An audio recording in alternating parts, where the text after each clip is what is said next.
Going to the air again. That pass is high. Oh, what a one-handed grab by Pearsall. And then he took a pop at the 30-yard line. This is 365 Sports, powered by SicEm365.com. There's a slant on first down. Catch made by Coleman. Deion Coleman, his first touchdown as a Seminole. 365 Sports is presented by IdealMRI.com. High-quality MRIs for $497 or less. IdealMRI.com. Your health is important, so is your budget. Youngblood, the man in motion. Simon feels the pressure. Hit as he throws. Intercepted. There he is, Cooper DeJean. And he's got some space in front. DeJean still on his feet across the 25. DeJean is going to take it for a pick six. 365 Sports is also brought to you by Texas Farm Bureau Insurance, protecting Texans since 1952. Penix looks the other direction down the seam. It's intercepted by Sanders still. Mikey Sanders still has a couple of blockers. A convoy. Michigan set up inside the 10. Have you subscribed to our YouTube channel? Search 365 Sports on YouTube. Brought to you by TFNB, your bank for life. WKU will mix up tempos. Reed throws on the run, complete sideline, missed tackle, and this could be big. Hilltopper's on the way. It's Malachi Corley. Goodbye. 70-yard house call. 365 Sports is turbocharged by Unite Private Networks. Find out more at uniteprivatenetworks.com. Play action, McMahon looking to fire to the end zone. McCaffrey on the run. Touchdown. Now here's David Smoak, Paul Catalina, and Craig Smoak. Here we go on this Wednesday afternoon. Had to remind Paul of that, Garrett, earlier about 20 minutes ago. That was Wednesday, not Thursday. But it is Wednesday. Good afternoon, 365 Sports with Craig Smoak, Paul Catalina, and I'm David Smoak. And today, a little bit of prime time, a little bit of Deion Sanders in Colorado, and then also from earlier in the week, the college football playoff, which is going to 12 teams, how they had a meeting in Las Colinas up in Dallas earlier this week, and they still can't quite get through some loopholes or concerns, and we'll get to that today. And even Dan Wetzel from Yahoo Sports will join us today, and also Sam Kahn from theathletic.com. All right, let's start with this is Deion today on Twitter saying, folks don't hate you because they really don't know you. They admire you in a negative way. They realize they can't be you, think like you, talk like you, or walk in your shoes. That bothers them.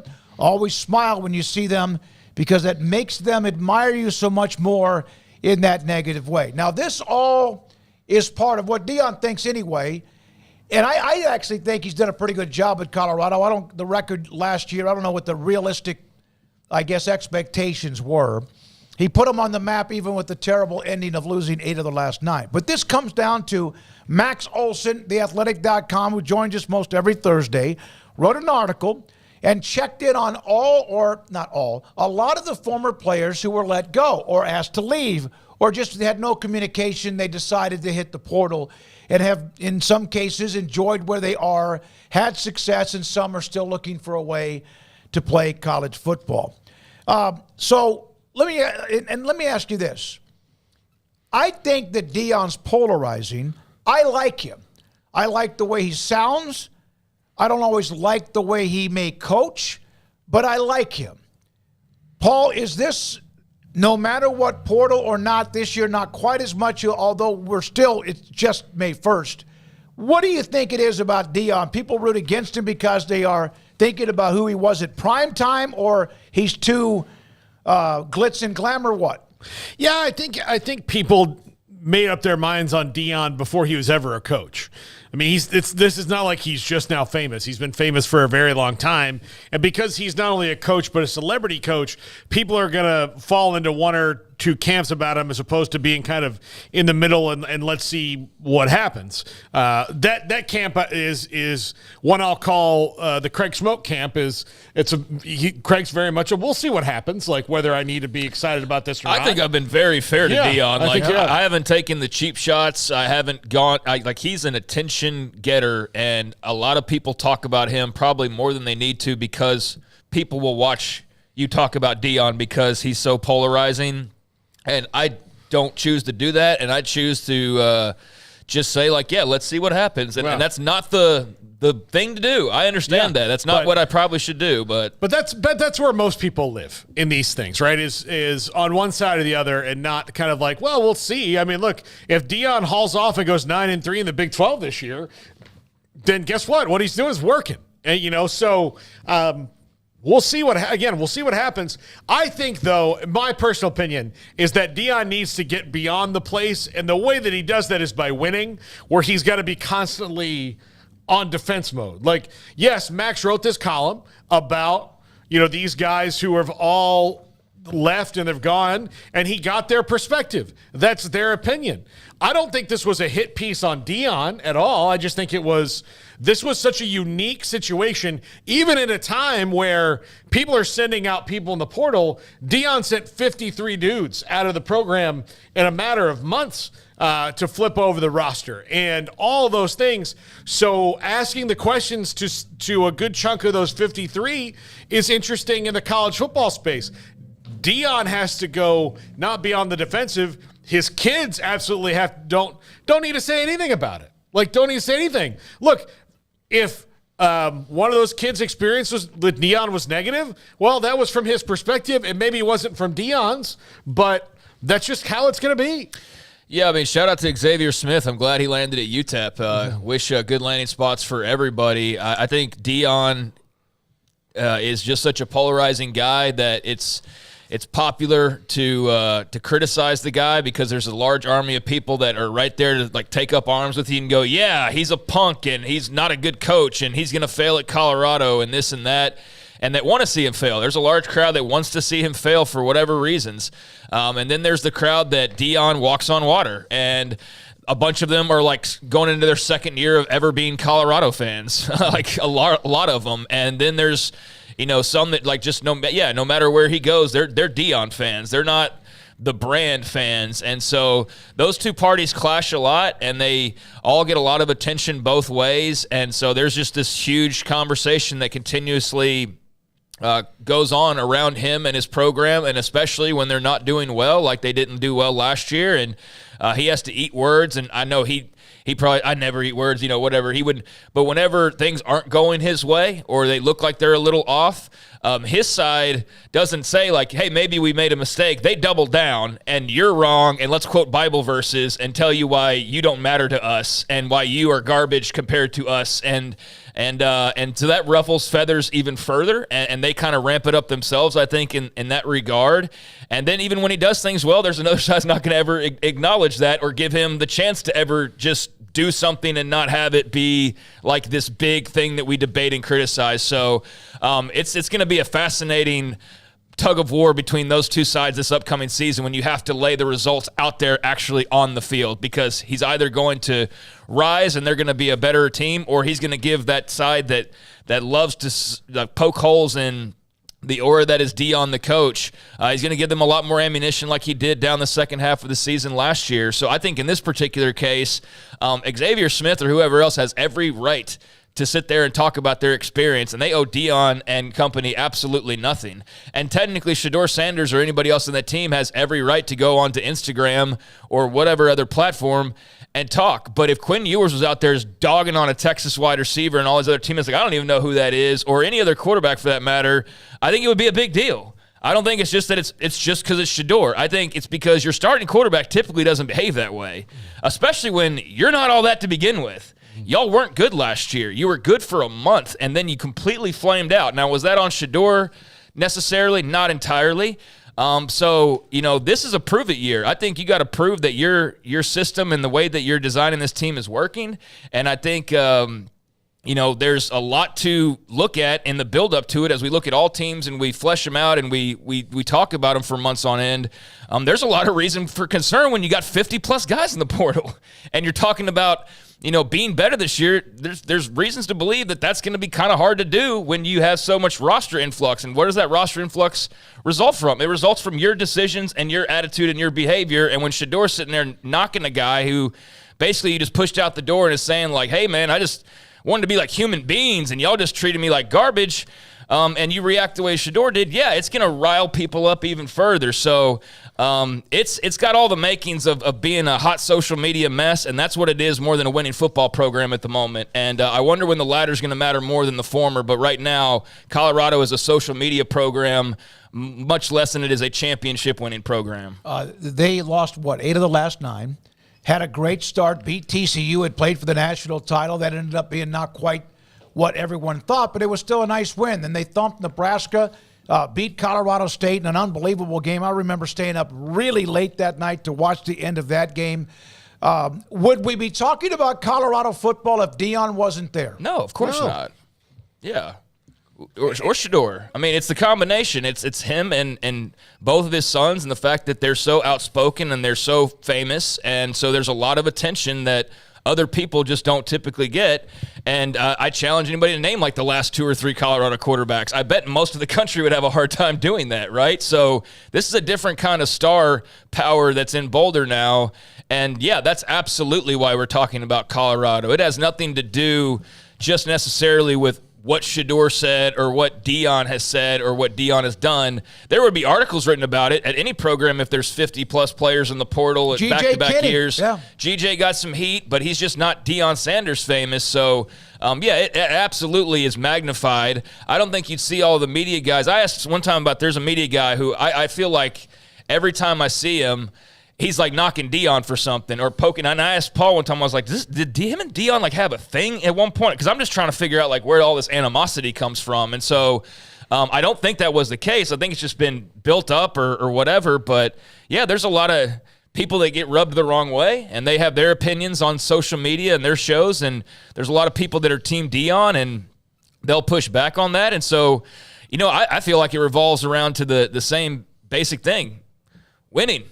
He's either going to win and his system's going to be, backed by the fact that it worked, or he's going to have another season like last season, and then all the things that he leans on or says are going to be kind of hard to continue to defend if you're not winning football games, but you're pushing numerous guys into the portal every year, and you've got guys coming out saying like, hey, I wish you would have treated me a little bit better. Now, look, I don't think every college coach handles every transfer or cut, so to speak, like it's a personal relationship. I think that's something that you probably could get from guys all over the rest of the country, but it is Deion in Colorado, so again, it's magnified a little bit more. Kim Coulter, I have no opinion one way or the other on Deion. I wish no ill will from MC Gusto. I'll say it, in some folks' minds, it doesn't help that he's an outspoken black person. Yeah, that definitely, I think race definitely plays into it to some extent for some people. That rubs them the wrong way. I think we'd be foolish, especially in college football, to think that that's not part of it. I don't think it's the overwhelming reason. I think Deion's just brash,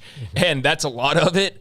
And but I do think there's an element to that for some people. Absolutely, yeah. Kyle Visser, he interests me as a person, but no love or hate from me either way. That's where I've been. It's like I was never a Deion fan growing up. I was a Redskins fan. Now, technically, he came to the Redskins, eventually very much damaged goods for a pit stop late in his career, and so that wasn't what I hoped that it would be when I was thinking of Deion on my favorite team. But I never disliked the guy. If he was not on your team, you hated him because he was brash and he was cocky, and he was in your face, and he was really good, and he was probably picking off your quarterback and running it back to the house, and so you didn't want that. Return, yeah, and so, but beyond that, I just think he's a great athlete from my era that is sitting here trying to find his way as a football coach. And do I believe that he's going to be successful? Not necessarily. Am I rooting for him to not be successful? Absolutely not. I'm just sitting here hoping that Colorado can continue to keep this flicker of attention, because I think it's good for the Big 12 in the long run. But I also know that you have to win.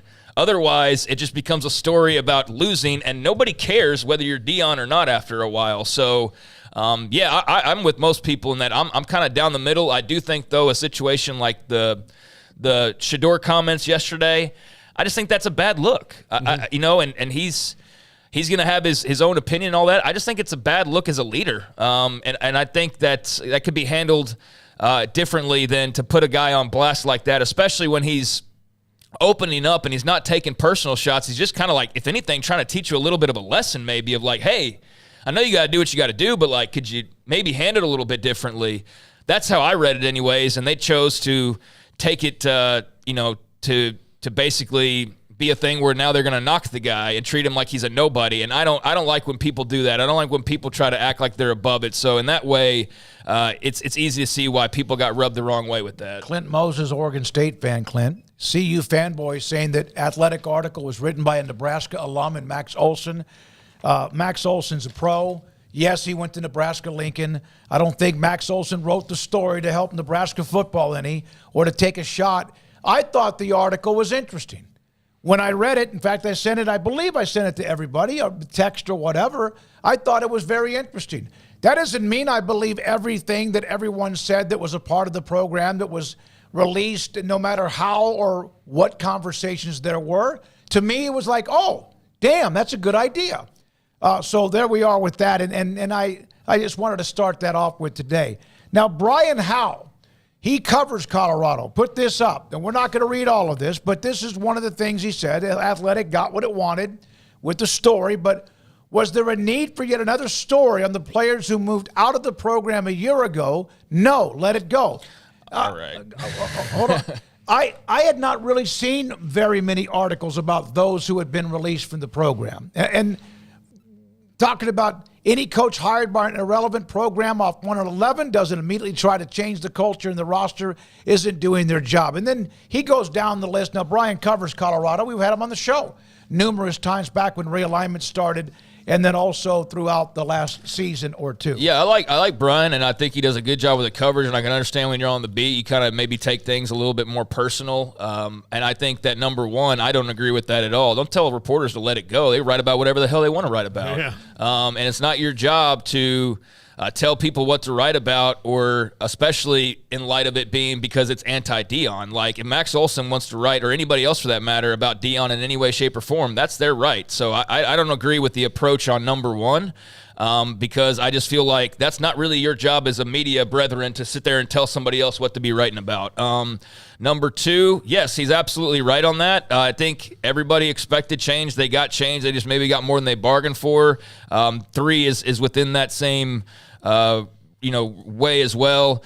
And, that's a lot on block 4 that I haven't read. The way the system's set up. Yeah, I mean, there was a lot of change needed at Colorado. I don't think anybody's denying that.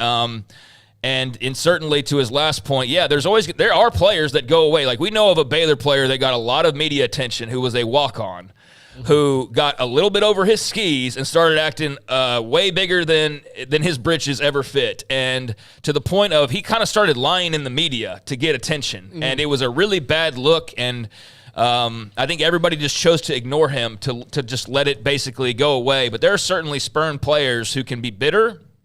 And you know what? There may have been a Colorado player or 2 or 5 who have spoken. I haven't followed this whole saga. I don't know about you guys. I don't know about all these articles I don't know about all these articles. I'm not reading about every guy that leaves. This is the first one I've read. Same here. So if there's a bunch of them, then I guess there's probably a good chance that one of them's a bitter guy who maybe didn't work hard enough and he wants to turn around and blame Deion. There is certainly that possibility there as well. So, yeah, I don't read that and say like, oh, Deion, what a piece of garbage, and I'm still in the middle. I think Max had valid points in telling that side of the story. I don't think there's anything wrong with telling both sides of the story in this instance, and I think Max is probably getting unfairly attacked a little bit, and I can see why Colorado's always defensive, because they always feel like they're being attacked. But sometimes you are asking for it as well, and sometimes when you go out in the public and you say something, especially when you're knocking a former teammate and acting like he's some nobody whose name you don't even remember, guess what? That attention that you get, it's not always going to be 100% favorable, especially when, people don't agree with how you handled that. And that's really what this boils down to. So I don't hate Shadour. I don't hate Deion. I don't think anybody up here does. But there's definitely things that you can see why people have this growing resentment or, I guess, buildup of disliking that program and really trying to blast it as much as possible. The architect, y'all need Deion. You certainly spend a lot of time discussing him. Send him some royalties. We don't need Deion. Bro, we hadn't talked about Deion in like a minute. It's been a long time that we've sat and talked about Deion, because it's brother. a topic. It's a discussion, and this was not brought up to be critical. It was brought up to have, let's discuss it. Is he someone that gets unfairly criticized? Does he at times earn it? I like the guy. And so it's a story today because of what has happened in the last couple of days. And then he put up on Twitter what he said, Shadour with what he said. Nobody has sat there and said they agree or disagree with him. It's a discussion, which I think we need more of rather than, oh, my God, we're talking about it. I think it's a great story what he's done at Colorado myself, no matter the record. Bro, I think we've just had the most fair, balanced conversation on this entire thing that we could possibly have without picking a side. So if you can't handle that, then I don't know what to tell you. If you can't handle a reasonable conversation surrounding this guy that clearly props you up in some kind of way, then I don't know what to tell you, because there's definitely other podcasts that just bash him incessantly and for no reason sometimes, and then there's those that are completely blindly loyal and can't see past the star, the brightness of that star. We're looking at both sides, and if you can't handle what we've been saying about it, then maybe you need to take the blinders off, man. I don't know. Well, that's the same thing about what are comedians going to do when this politician is gone? You're like, well, there've been comedians before. They'll just have to write new material. Again, we don't need Deion to do things. This was just interesting because, and not even really because of Deion, mostly because of Shadour. To me, it makes it more interesting when you've got a starting quarterback who, apropos of nothing, just starts kind of dogging people because they, were telling their story. That's where it was interesting. And I get Deion defending his kid and defending his program.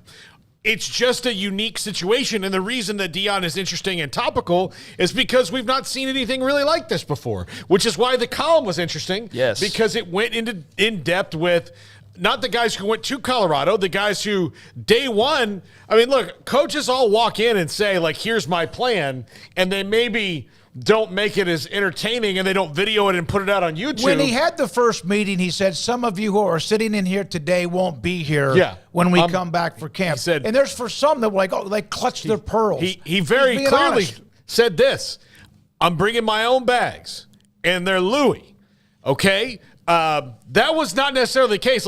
He brought a couple of Louis bags. He brought Travis Hunter, and he brought Shadour and Shiloh. The rest were American Tourister. They're fine. Some of them were, let me get this at Target because my suitcase got damaged on a Spirit flight. But he's polarizing. And so thank you for your feedback. A bunch of you in the chat room, different views of opinion, which is why we love it that you guys are here to also give us your opinion. And we actually welcome it because there are different opinions out there, and not necessarily is one just right and one's just wrong. So thanks for everybody, whether you agree or disagree, but I think that's about as balanced as you can be. And we're still going to, I know me at least, we're going to forge ahead and just react to what actually happens, not what we personally, feel like towards a guy.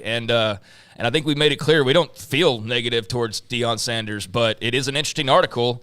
Whether you like it or not, it is an interesting article worth talking about, and so is Shadour's response. Kim Coulter, there was nothing wrong with what he said. Jesus, I loved what he said in that opening meeting. Blunt, to the point, no false expectations, reality.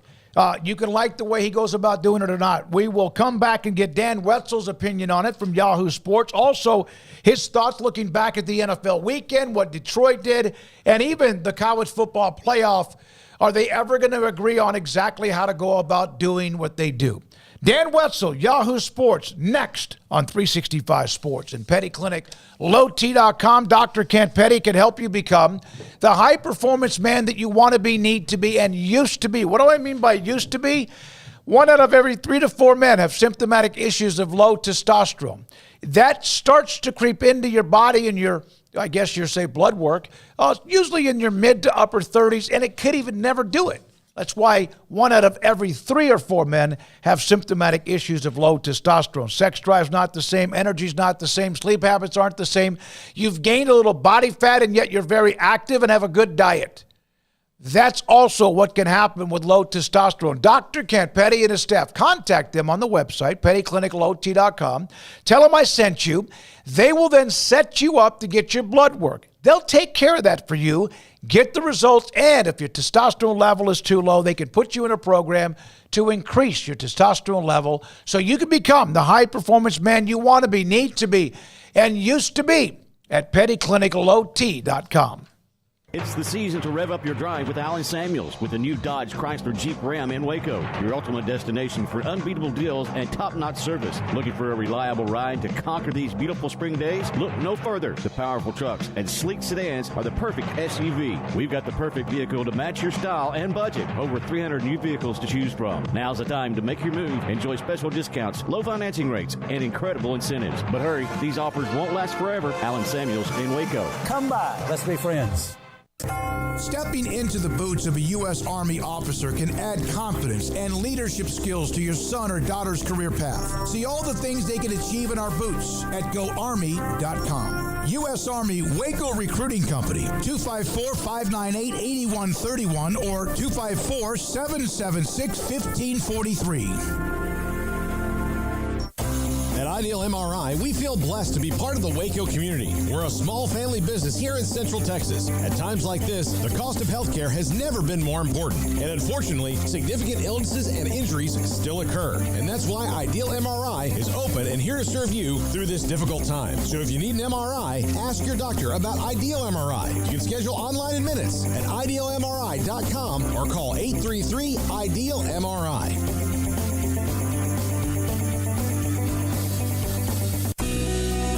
Johnson Realtors guide you seamlessly through the process of buying your dream home or selling your current one. Commercial, farm and ranch, or residential, Camille Johnson Realtors can smoothly and successfully lead you through any transaction. With a team of 28 experienced agents who are excited about serving you, Camille Johnson Realtors services the entire greater Waco area. If you're in the market to buy or sell, contact Camille Johnson Realtors, 104 Midway Center in Woodway, or find them online at www.camillejohnson.com. Camille Johnson Realtors, elegant, charming, warm. Welcome home. Parenting is full of surprises. You never know what to expect. So after our son was born, I called my Texas Farm Bureau insurance agent to set up a life insurance policy in case something happened to me. Sawyer is now 2. And we'll soon have a sister. There's no one else I would trust with protecting my family.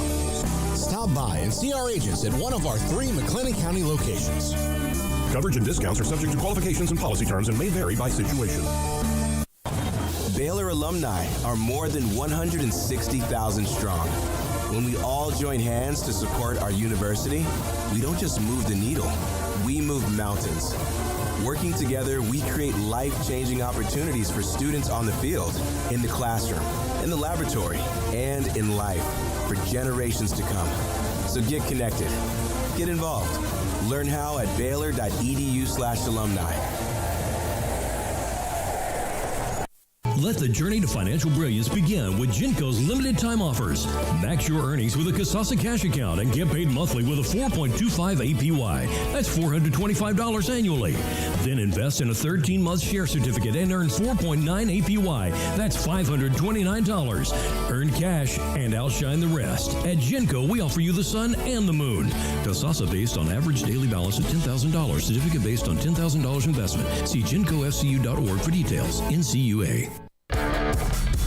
This is 365 Sports. The 3 o'clock hour is sponsored by Waco Custom Marketplace. Meats, sweets, Texas treats, and a cut above the rest. 425 Lake Air Drive, Waco. Dan Wetzel, Yahoo Sports. Always great to have Dan on. Oh, my gosh, pretty much any sports topic. Dan joins us on 365 Sports. Craig and Paul. And I'm David Smoak. Dan, thanks for your time. We had an opening segment discussing Deion. He put something out on Twitter. Shadour had his comment a couple of days ago, or maybe it was yesterday. I like the guy. I like what he's trying to do. Is there, in your opinion, just no matter what he does, there's going to be a lightning rod of those for or against him, in your opinion?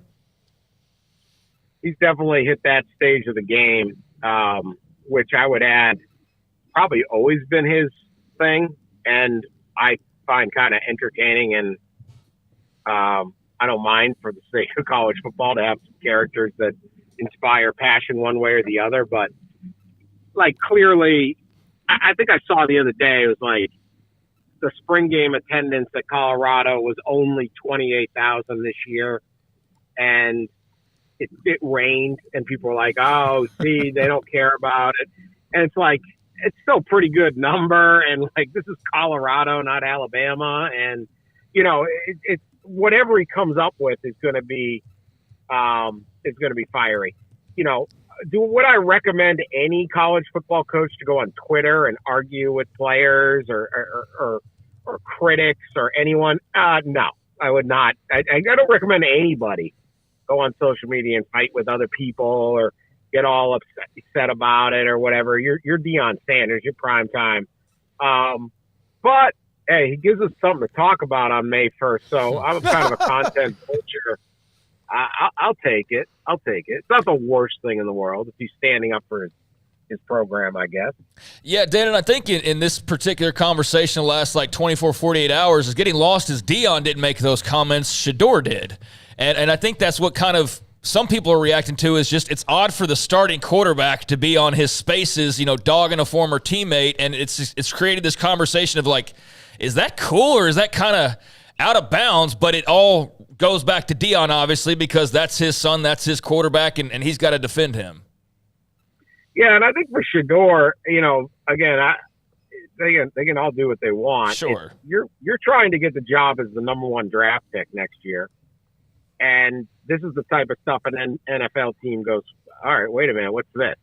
Right? It's one thing to be part of the family business of Colorado football and stand up for your dad or the program or this or that. He's also an individual business. So obviously the biggest thing is how well he plays football, but it's certainly a different character trait or different behavior for a guy. Now, he undoubtedly does a million other things great and all of that, but he should probably look into that. But yeah, Colorado, you know, look, they're doing it their way. You know, I thought Deion Sanders would recruit high schools more, and I thought he would get, even if he was only trying to sign 15 kids a year and go heavy on the transfer portal, of those 15 kids, I thought almost all of them would be 4 or 5 stars. I thought he would get great recruits and kind of have a hybrid of development along with adding so many transfer portal guys. I've been surprised at how he's just basically going almost all portal. And is that sustainable? Can you really build a real winner for that? He talked at the spring game about the goal being to win a bowl game, which is certainly a far more reasonable goal than like last year. He's talking about going to playoffs. He inherited a 1-win team. So I think in year 2 to go win a bowl game, any bowl game, would be really, really good progress for any coach. But at this point, I don't know if that's like enough success to handle his critics. So it's all over the place with primetime, but he's always been good at making himself the center of attention. He's made a lot of money off of that, and generally speaking, he's backed it up, and now he's going to have to back it up this way. Also, he's made this weird push into wearing coveralls and overalls. That's another topic for another day, but maybe he can pull it off, Dan. Here he wants he so loves Colorado, he wants to get his own snowmobile line. Yeah. Primetime snowmobiles. Now, I'm guessing there ain't a whole lot of snowmobiles in Waco. No. But if anybody has seen one, a snowmobile is awesome. Okay, it is a motorcycle on snow, but you can crash it and die. There's no question.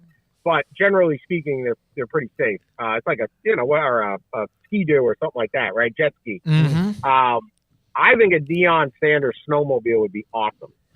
I kind of want one now. Dan, the NFL draft was this last week, and the Falcons confused everybody and are kind of using some circular logic on why they drafted Michael Penix. Even Arthur Blank didn't seem to understand it in the moment, and Michael Penix might wind up being a great quarterback. He might win the Falcons a Super Bowl, but if everything goes according to plan, he's not going to take a snap for them for at least 2 or 3 years. What did you think of that decision and the way it kind of made a franchise that looked like it's, has this new start, looked like they're, false starting a little bit? To me, it was like a plan that would make sense on a spreadsheet, but I don't know if it will in real life. And part of it is this. You say, okay, Michael Penix, you need to sit for 3 years, and then when Kirk Cousins' contract kind of plays out with the guarantee money and we're not taking this huge cap hit, then you can be the starter. I wouldn't expect Michael Penix to agree to that.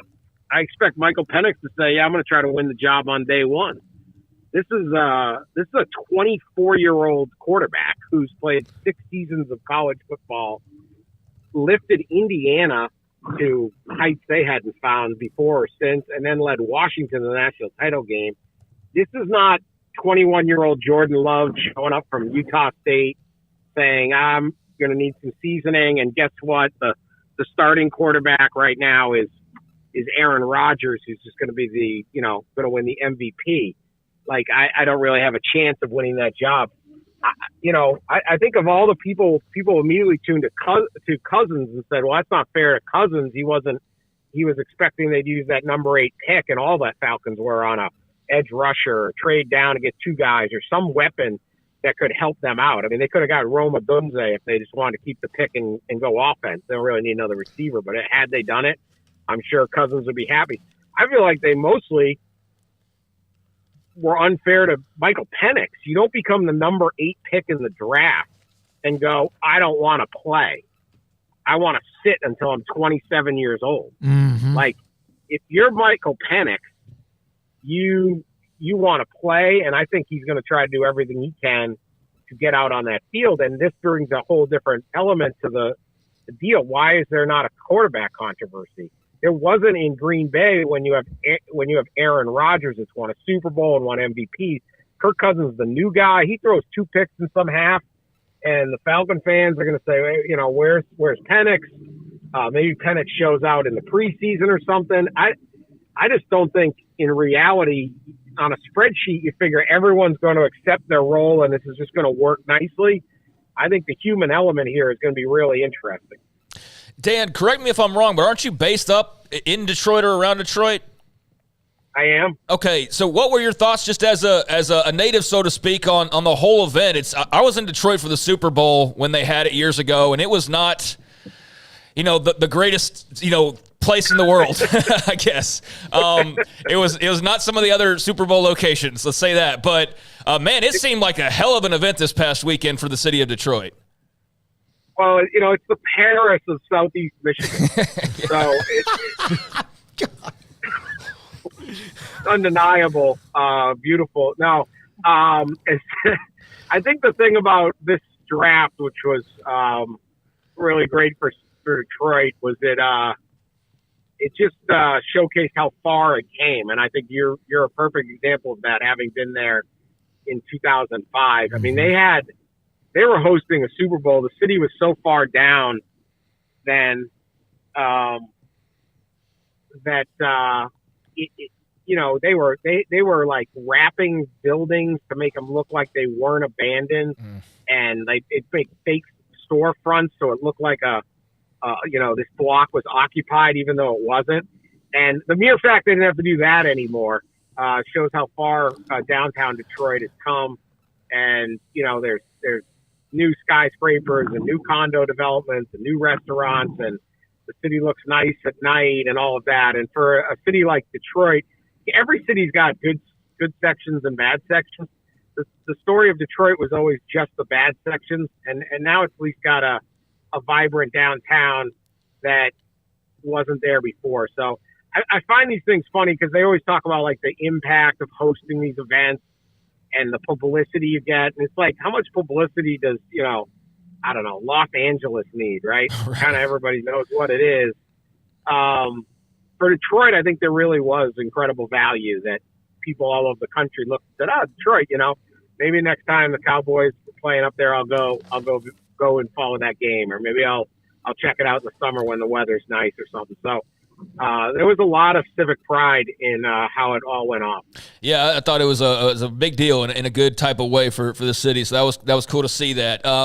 All right, so I saw an article from your podcast co-host, Ross Dellinger, who we talked to quite a bit as well, and it was talking about the issues that are already arising with the playoff that hasn't even started yet.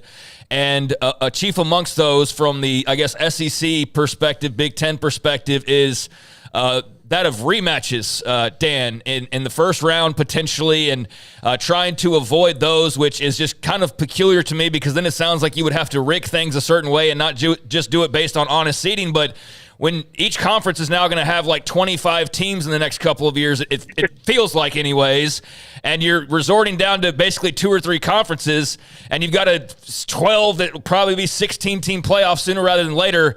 Aren't rematches inevitable? Like, there's not a perfect way to do this. How is it already being picked apart in this manner? I just find that pretty ridiculous. Yeah, I'm already over the Big Ten SEC complaints about this. I mean, who told you to go 18 teams? Who told you to expand this big and then go, I can't believe it, there's going to be rematches. There'll be some rematches. These are rematches from the middle of the season. There were rematches when we had the 2-team DCS. Yeah, right. Okay, Alabama now. These things happen. And Alabama, Georgia a couple years ago. We almost had Michigan, Ohio State a year ago. They're going to happen. It's nothing you can do about it. Do not rig up if it's all things being equal and maybe you can just nudge it or something, or you just got to make your pick, then fine. But for the most part, rematches are going to happen. That's fine. This is what happens when you overexpand conferences, and I just have no sympathy for all of a sudden standing around and going, well, wow, we might have a rematch. Well, no kidding. Did you, and I thought I read this in Ross's article, and Dan, thanks for your time as always, that there was this, it's a group of 5, we need to include them, but now you already see them going, right? Is it that, well, wait a minute. In the NFL, you win divisions. Division winners get to go to the playoffs. A lot of them get to get a bye week. It's almost like, okay, we've come up with this, but let's pick it apart. Kind of like what Craig brought up, and also, but it's a group of 5 teams. Ew. Yeah, and they're already whining about that anonymously. Like, well, what happens if, Tulane is 25th? That means, there were 6 or 7, 8 teams that could have been whatever it is. And you're like, enough, just enough. Okay? It's okay. A, this keeps you out of court. B, invents it's the same thing when they want to get rid of the automatic bids in the NCAA basketball tournament. And, this isn't fair. The Northeast Conference is in. Yeah, but you know what? That's what helps fuel the sport, because every once in a while, St. Peter's does it. Well, actually, every year somebody does it. And this year it's Oakland U, and last year it's St. Peter's and whatever. Like, just can we just not have every single thing be a land grab? On our podcast, I said they're the casinos. You used to play roulette, and there'd be 1 green number, then there were 2. Now some of them have 3 because they got to rig the rules even more in their favor. And it's like cheering for the house in a casino, watching someone play roulette and cheering for the dealer. It's like, come on. The world is not going to end if your 4th place team gets nudged out because Memphis had a really good season and gets to be the 12th seed. Let's just enjoy college football and stop complaining about everything. Yeah, to me, it's when your favorite local restaurant closes and becomes an Applebee's, and you're like, awesome. You're like, hey. Yeah, you're so hoping for that. I don't like these mom and pop stores. Oh my God. Can I get another one of these? It's just like they're already whining about. I have no patience for it. This is the deal. It's going to be great. We need a little bit of flavor. I don't know if these guys will ever win a game. Maybe they do. Maybe they don't. Who cares? Let them in. This is a better sport when it's a big sport. It's 130 teams. It's a preposterous idea. You have 130 teams play for one championship. The school, none of it makes sense.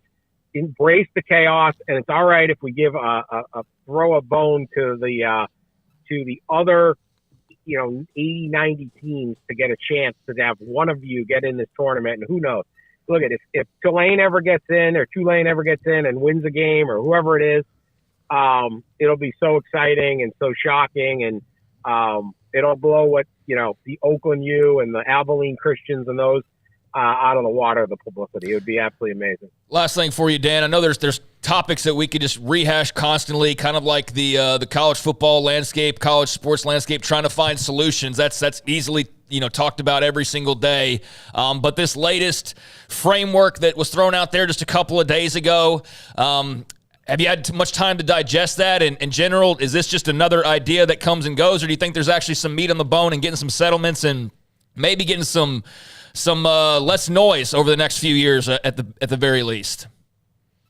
Yeah, I mean, look, I think the direct compensation of athletes and basically employee status is coming, or something like that. There's just no way around it. In this case, it's House versus the NCAA, and these things are just sort of stepping stones. It was O'Bannon, right? Ed O'Bannon's first one, and then Alston, and now House.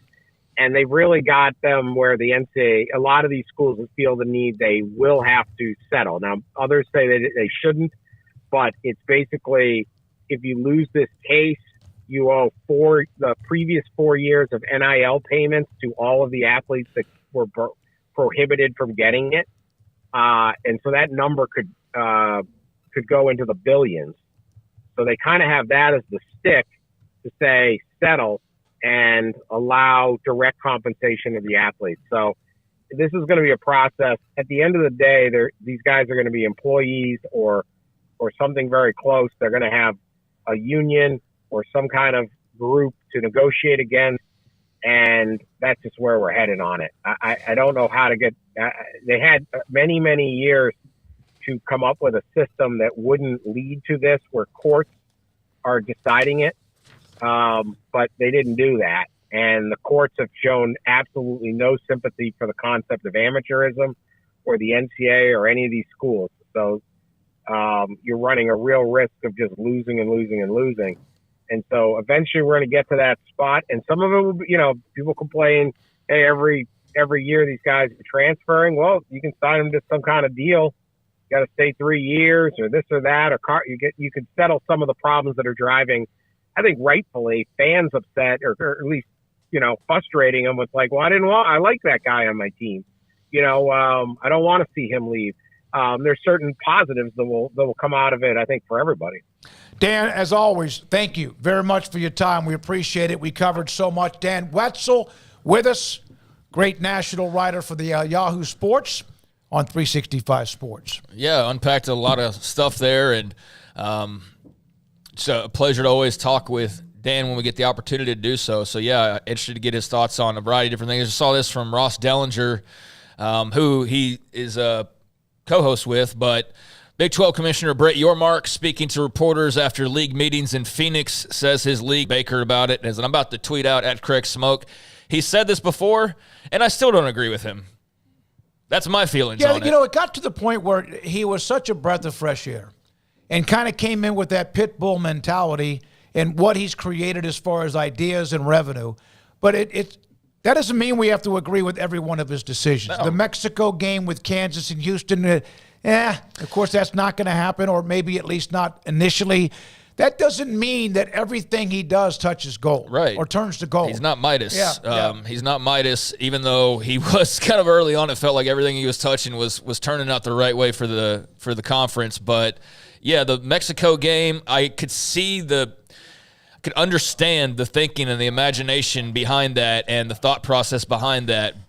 Having said that, the moment they canceled it, I was like, yeah, that's still the right call, though. Like, if they would have moved forward with it, you could justify it or make some sense of it, but I do think the better call was not doing it in the long run. We'll see what they end up doing, but yeah, definitely not Houston, Kansas, and Mexico next year. That was unnecessary. So the draft was last Thursday, Friday, and then, of course, throughout most of the day on Saturday. 7 rounds, a lot of players picked, and then there were a lot of players that got an opportunity to have a chance to play in the NFL after it was over. Undrafted or non-drafted free agents. Byron Vons of Baylor is one of those, and he's now a member of the Dallas Cowboys. In a couple of weeks, we'll report to Frisco to discuss his future there. Byron, David Smoak, and Paul Catalina, Craig Smoak, thank you for your time. What was that like as Saturday was winding down, and did you have an idea that it might be late Saturday before you found out where you would end up? Yes, sir. I kind of knew, talking to my agent ahead of time, that I was going to most likely be get an opportunity at a free agent spot, so something that my agent had told me before, just be ready for the later phone call throughout the day. When do you have to start work in Dallas? Well, once I got the call, I couldn't stop working, but we actually have camp in about 2 weeks. Okay. A 3-day rookie mini camp. Byron, just what was that like to be able to know an answer to what to look forward to next? I imagine you're preparing and going through this whole process, not sure what the future looks like. And, it doesn't answer everything I know, but at least to kind of know your starting point, how much of a relief is that? Oh, it was definitely, it helped me sleep better. I didn't go to sleep. I didn't go to sleep that day until 3 o'clock in the morning because I was just up all night thinking about it. But, it like I said, it helped me get some sleep. It helped me eat breakfast in the morning. So it definitely relieved a lot of stress that my family and I were worried about. So getting that phone call definitely, it put a smile on my face, put a smile on my family's face, and it was just an opportunity. So you went to high school in Fort Worth. You're a Fort Worth guy. Were you a Cowboys fan, I'm guessing, or did you have your eyes elsewhere on another team growing up? Well, I was kind of I had favorite players growing up, so, like the Troy Polamalu, the Julio Jones, Calvin Johnson, the Ray Lewis. I kind of was a players guy more than a team because I realized younger it's a little bit harder depending on the team, So I stopped trying to find a team, and I just found favorite players. You know who your favorite team is? The one who calls you to say, hey, come to our camp so you might have a chance to make our roster now, right? No, most definitely. That was an easy answer right there. Did someone from the actual organization call you, or did they call your agent who then called you? How does that work out? I was in touch with the coach on the staff. And he was kind of talking to me he's been talking to me for a minute saying how much he thinks I can come to the organization and make an impact. So I was kind of in contact with the coach on the team. Byron Vons, former Baylor Bear, now is a member, was signed as an undrafted free agent by the Cowboys soon after the draft this past weekend. Byron, how much do you know about the defensive system? The Cowboys are going to run under Mike Zimmer. They have a new defensive coordinator all the way around, so it's going to be maybe a little bit different. I mean, they've got some pass rushers there. You're going to get to play with Tank Lawrence and Micah Parsons and learn from them. But what do you know so far? I've heard that it's more of a 3-4 defense. So I'm playing more than outside linebacker position where I'll be dropping the coverage. But mostly would be pass rushing, so it's kind of a scheme that I'm used to playing it at Texas and then playing it at Baylor my last year. And, I've been playing football for a minute, so you only got a 3-4, 4-3, and a 5-2. So, I kind of got a pretty good idea of what's going to be going on once I get there.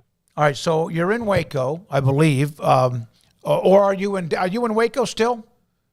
No, so I drove back to Dallas. We'll go back to Dallas. Do you have a trainer? Do you work out at a facility? What are you doing over the next couple of weeks until you report to Frisco? Actually going to be getting some pass rush training again out there with my pass rush specialist, Coach Tuck.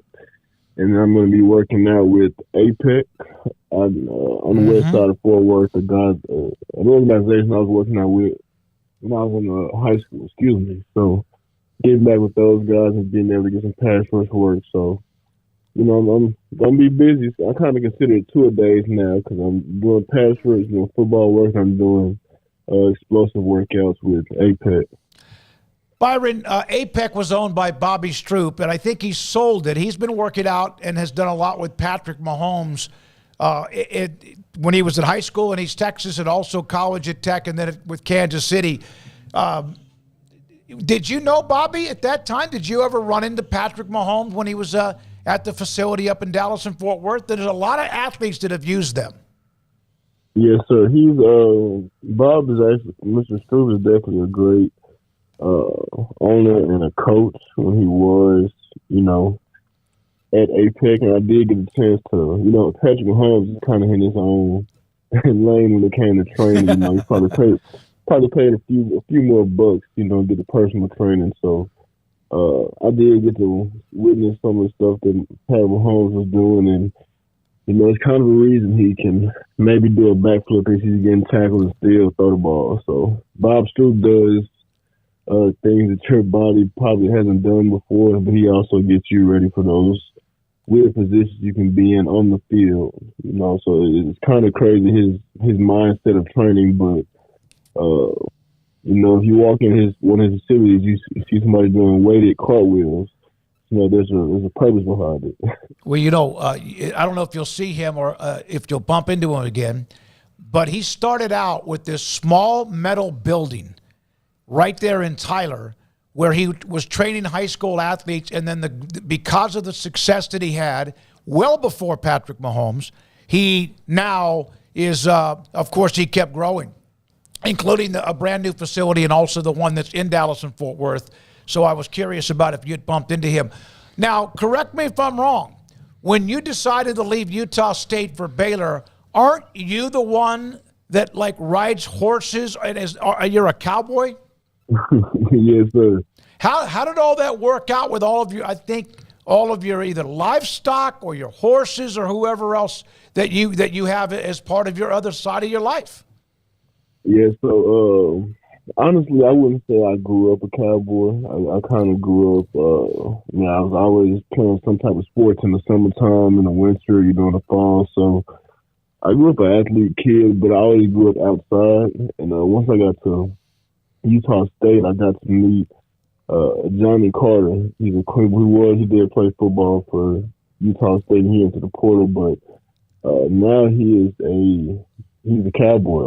He grew up a cowboy. He grew up breeding horses and raising chickens and different type of hens and all that. So being able to get to Utah State, and he was already there for some while, he kind of took me in and let me wrestle a cow or two, and let me get my boots dirty and kind of see that side of being a cowboy. I can see myself buying land and having cows and horses and all types of animals, just living the cowboy life, the blue collar, let me go build a shed in my backyard type of life, Do you start watching Westerns like Tombstone and stuff now, or what do you do to get in the vibe?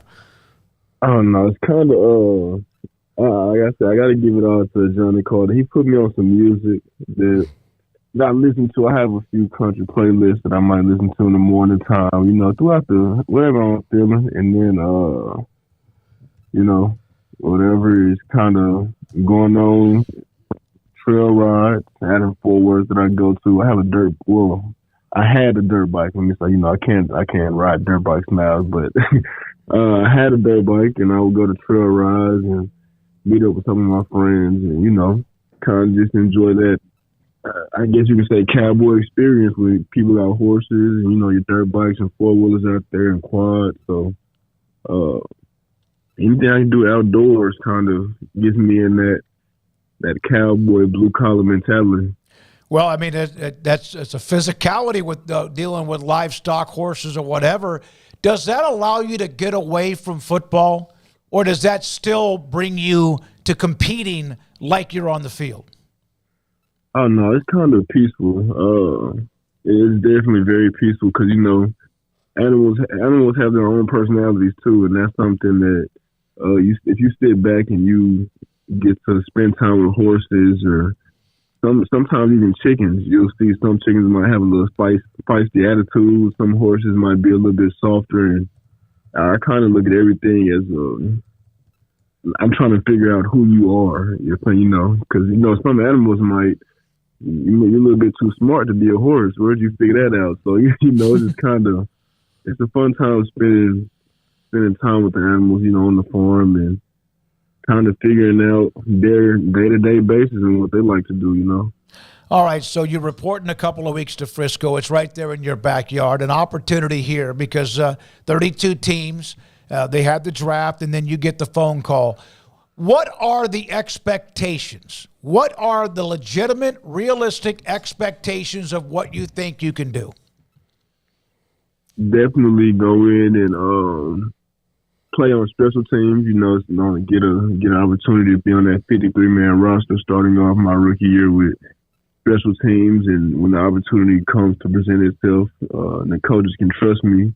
Eventually getting on the field, so whether it's third down packages, whether it'll be, it's kind of like college all over again. You got to go in and build the trust and show the guys who you are on the team. You got to earn the respect of the vets. So I'm definitely doing special teams and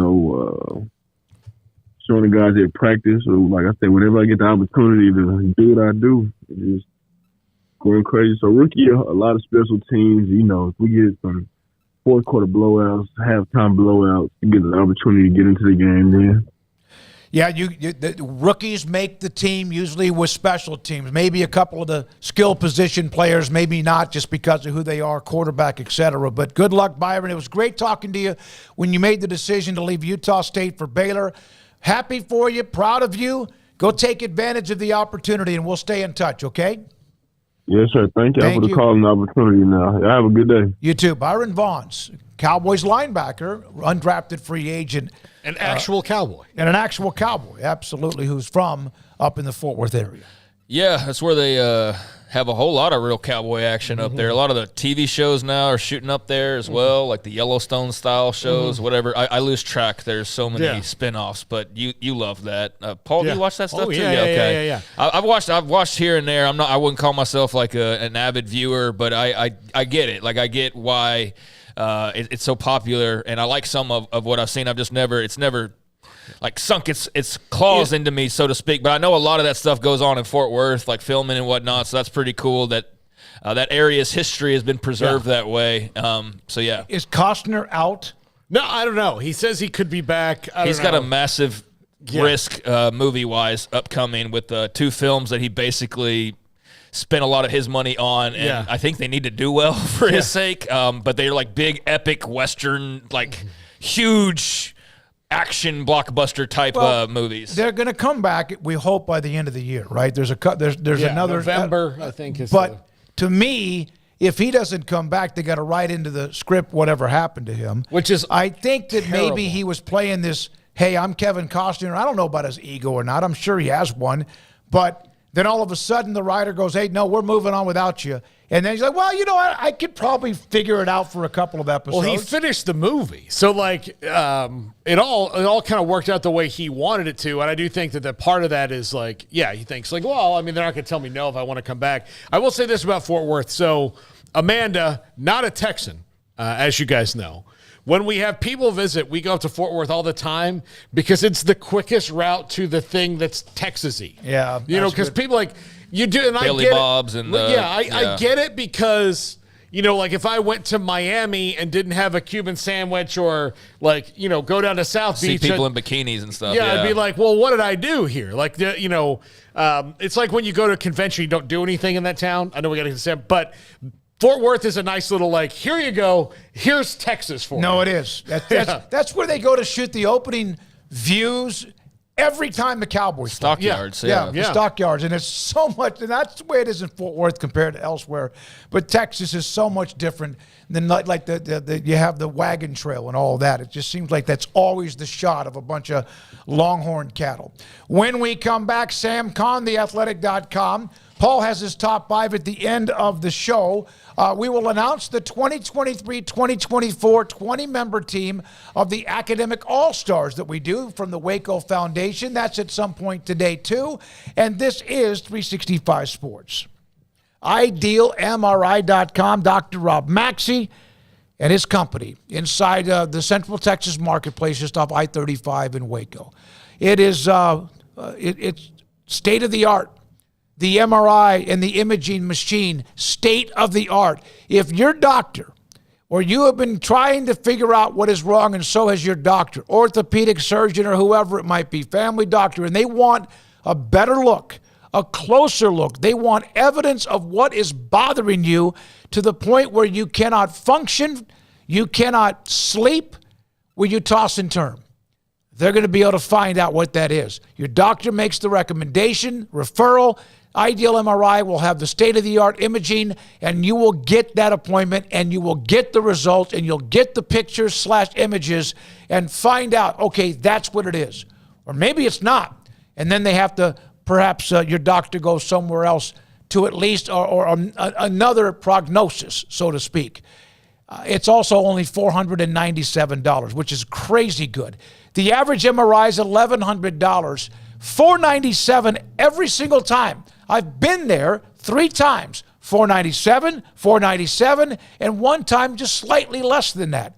IdealMRI.com in the Central Texas marketplace in the southern part of I-35 in Waco. With so many companies and policies out there, it gets so confusing shopping for insurance, and I never know if I'm getting the policy that's right for me. Luckily, I met the team at the Niche Group Insurance Agency. With the Niche Group, you can go to one company and get access to coverage options from many insurance carriers, and you get to speak to a real person about your specific coverage needs. With the Niche Group, I know I'm getting the right coverage at the right price. If you need insurance, talk to the experts at the Niche Group at 1-800-258-8302.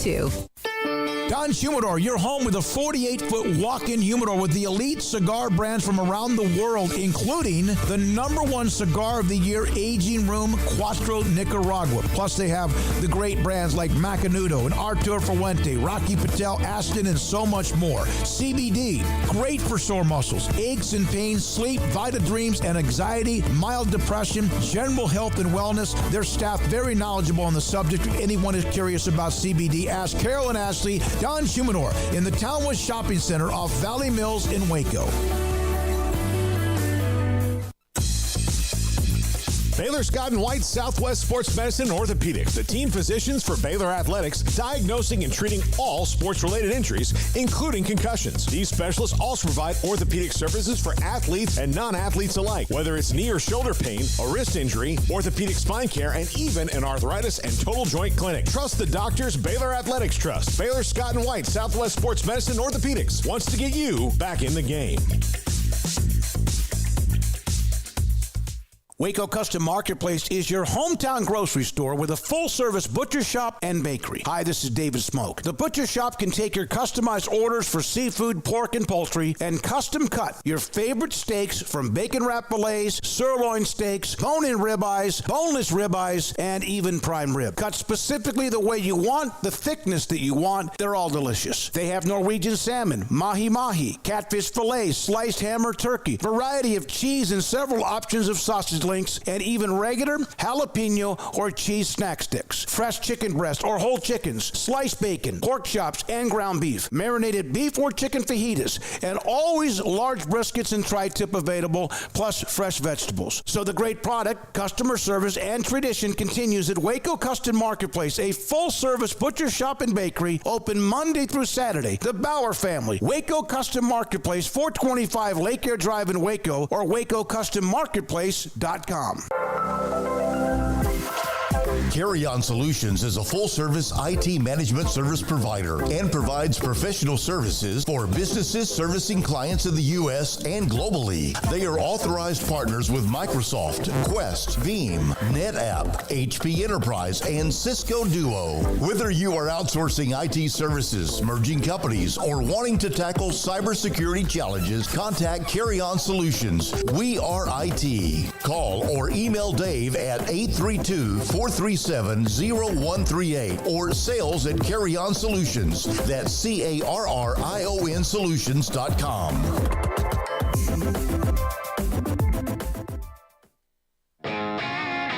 This is 365 Sports, powered by SicEm365.com. Enjoying the show? Hit the like button and subscribe. Sam Conn, theathletic.com, with us to start this 4 o'clock hour on 365 Sports. Sam, I want to start with one of your great friends and somebody that also works at The Athletic with Max Olson. His article about former Colorado players and where they are, their story, their thoughts. And when I first started reading that, I couldn't stop reading it because it was, to me, intriguing. I don't know if there's been anything else like that written. What were your thoughts? And I know there's been an unbelievable reaction on either side of this thing. Yeah, obviously. I mean, I'm biased. Max is a great friend of mine, and I've probably worked with Max longer than anybody I've worked with in this industry in my entire time in it. I knew he had been working on it for quite some time, and I thought it was a lot of really good work because ultimately he told those player stories in a way that I don't think really had been told before. I think we heard some stuff last year. You know, Greg Trainer and some of our recruiting reporters did a great job of talking to the recruits and some of the players. And I think some of the players had initially had experienced that. But this was a really good circle back to see a year later after all that attrition happened. Where did everybody end up? How did it go? You know, did you have any trouble landing anywhere and things like that? And I think it really humanizes players. And that's one thing that I think sometimes in the new era of college football with the transfer portal and NIL and all this stuff and player movement left and right, everything seems so transactional. And it's like, okay, how quickly can you build a winning team and all this stuff? And I think sometimes we forget these are people that we're dealing with and that there are real lives impacted here. And that's not to just say at Colorado, it happens everywhere. Guys get run off everywhere, or guys, or not necessarily, or maybe get run off or get encouraged to get into the portal elsewhere, or they just see the writing on the wall. And a lot of times, you know, I talked to JT Daniels last year, the former Rice quarterback, who had been through the portal multiple times. And he told me, he said more often than not, people are probably making mutual decisions. Coaches wanting to move on from guys, and also players knowing that, hey, maybe I'm further down the depth chart, I'm not going to get a chance. But I think how people handle that is important. And I think this was just a chance that Max gave all these people to say, hey, this is how it went. This is where we ended up. And this is how it's going a year later. And I thought it was a tremendous piece of work. Sam, the college football playoff committee's meeting now. You know, they've gone through a lot of things. They've kind of hit the wall on tiebreakers and whatnot and all of this. Obviously, they kind of had to get a new system through to get the TV deal. Do you think they sacrificed drilling down in the details before, just so they could get a deal done? Probably so. I mean, ultimately, that I think was the number one thing, because I don't think you can move a lot of other pieces until you get that part done. Let's be honest. Yes, we are expanding the playoff for more opportunity access, but ultimately we're doing it for money, and the money comes from the TV network. So that's going to be the most important part of it, certainly. But I don't think there's anything wrong with just moving forward with what we have for now. You get your TV deal done. Let's see how this thing goes before we start to drill down and change all this other stuff. There's enough rapid change going on in the sport that I don't think it's urgent to change this right now, because we haven't even gone through a whole season of it. It's funny, actually. I was talking to Steve Sarkisian earlier today. He was in Houston for an alumni luncheon, and he mentioned the date January 20th. He said that's our goal, to be playing on January 20th, and it blew my mind, because I thought to myself, wow, we're going to be playing college football in late January. And how do teams get themselves ready to play that many games? How do you host training camp? How do you balance your summer workouts? You change that stuff so that you're fresh for the later part of the season. And we don't know how any of this stuff's going to work, because nobody's been through it. So I think, taking everything deliberately and figuring out how this is going to work for a year or two, there's nothing wrong with that, without having to rush and jump and change everything else. Yeah, that month of January is also a big one for guys whose seasons are over to get ready for the NFL draft. They pretty much like start of the year start to go work out right after bowl games are over with. So I saw where your Mark, he's speaking today, I guess, at those meetings out in Arizona, and said that he is in favor of a 14 team, but he did say, let's see how this first year plays out. So there is at least some reason from somebody involved here of like, can we watch this thing play out? Although he did say, yeah, I want 14 teams eventually. Gosh, no, I don't. I know. I don't see the need to expand it before we've actually played it. Let's see how it goes first. And like you said, we all know what the end game is for 14. 14 doesn't mean more at largest. 14 means more guaranteed bids. Mm-hmm. And who are those guaranteed bids going to? Anytime we get into the place of guaranteeing more bids for one conference or another, that I am not down with. I am wholeheartedly against that. One bid per league based on the highest rankings, I think, is a totally fair way to do it. Let's just leave it at that and let it simmer and let's enjoy it, because you know what? I think it's going to be really good. I think it's going to be a lot of fun. I think we're going to get into late October, mid-November, and I think we're going to be dizzying ourselves with how many scenarios which teams can get in and start envisioning the matchup. We have always filled college basketball brackets out. We're going to get to fill out a college football bracket this year. Yeah. That may actually be kind of fun, and I'm looking forward to it. Let's do that first before we do all this other 14-team stuff. Right, yeah, no, I'm with you. I hadn't thought about the bracket part of that, but you're absolutely right. That's going to be really cool to be able to do. He also is in favor of expanding the basketball tournament, so he's just expansion. No. But yeah. No, please, no, stop. I know. Stop. If you're not, please, you think he did this and think he got killed for this a couple months ago, right at the end of the tournament, and rightfully so. Let's not take away bids from mid-majors and low majors. That's ridiculous. Because, again, expansion is not – I can understand expansion because we want to include a larger percentage of Division I, especially in basketball, because Division I is more than 300 teams. So I understand saying, okay, do you want to expand to 80? I don't want to do it. I don't like it, but I can understand the argument. But if you're expanding it so you can put more power conference teams with 500 records in there, 500 conference records, miss me with that, man. Like let in more – champions who earn their way in rather than middling power conference. Yeah, absolutely. I think the argument kind of died, especially for all of them, when Oakland beat Kentucky. The SEC got dunked in the first round. That really did. It really was opportune timing to kind of push back on that argument. All right, so the biggest news of the day, let's get to that. The University of Houston has basically said, screw the NFL. We're going to have baby blue, Houston blue, powder blue, however you want to refer to it. We're going to have alternate blue uniforms, according to Chris Pesman, and we saw those, and they were nasty in a good way last year when they broke those out, Sam. So I don't know what the NFL's response will be, but I don't know that they have jurisdiction over colors. I think that would be an interesting fight, but Houston's pushing forward, and I commend them for that.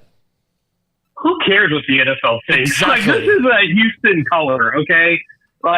The Oilers were a Houston team, and I don't want to get super into the whole Oilers-Titans thing, but the fact that they decided to wear that, that the Titans decided to wear that while playing Houston last year really pissed me off. And this is a color that I think still belongs to the city. I mean, the police force, HPD for a long time, the cars were that color, the uniforms were that color.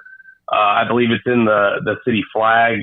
There's a lot of history there. Obviously, the Oilers, there's a lot of positive memories with it. And I thought the Cougars did a great job, and nobody saw it coming. I think they did a really good job of keeping that under wraps until, right before it came out.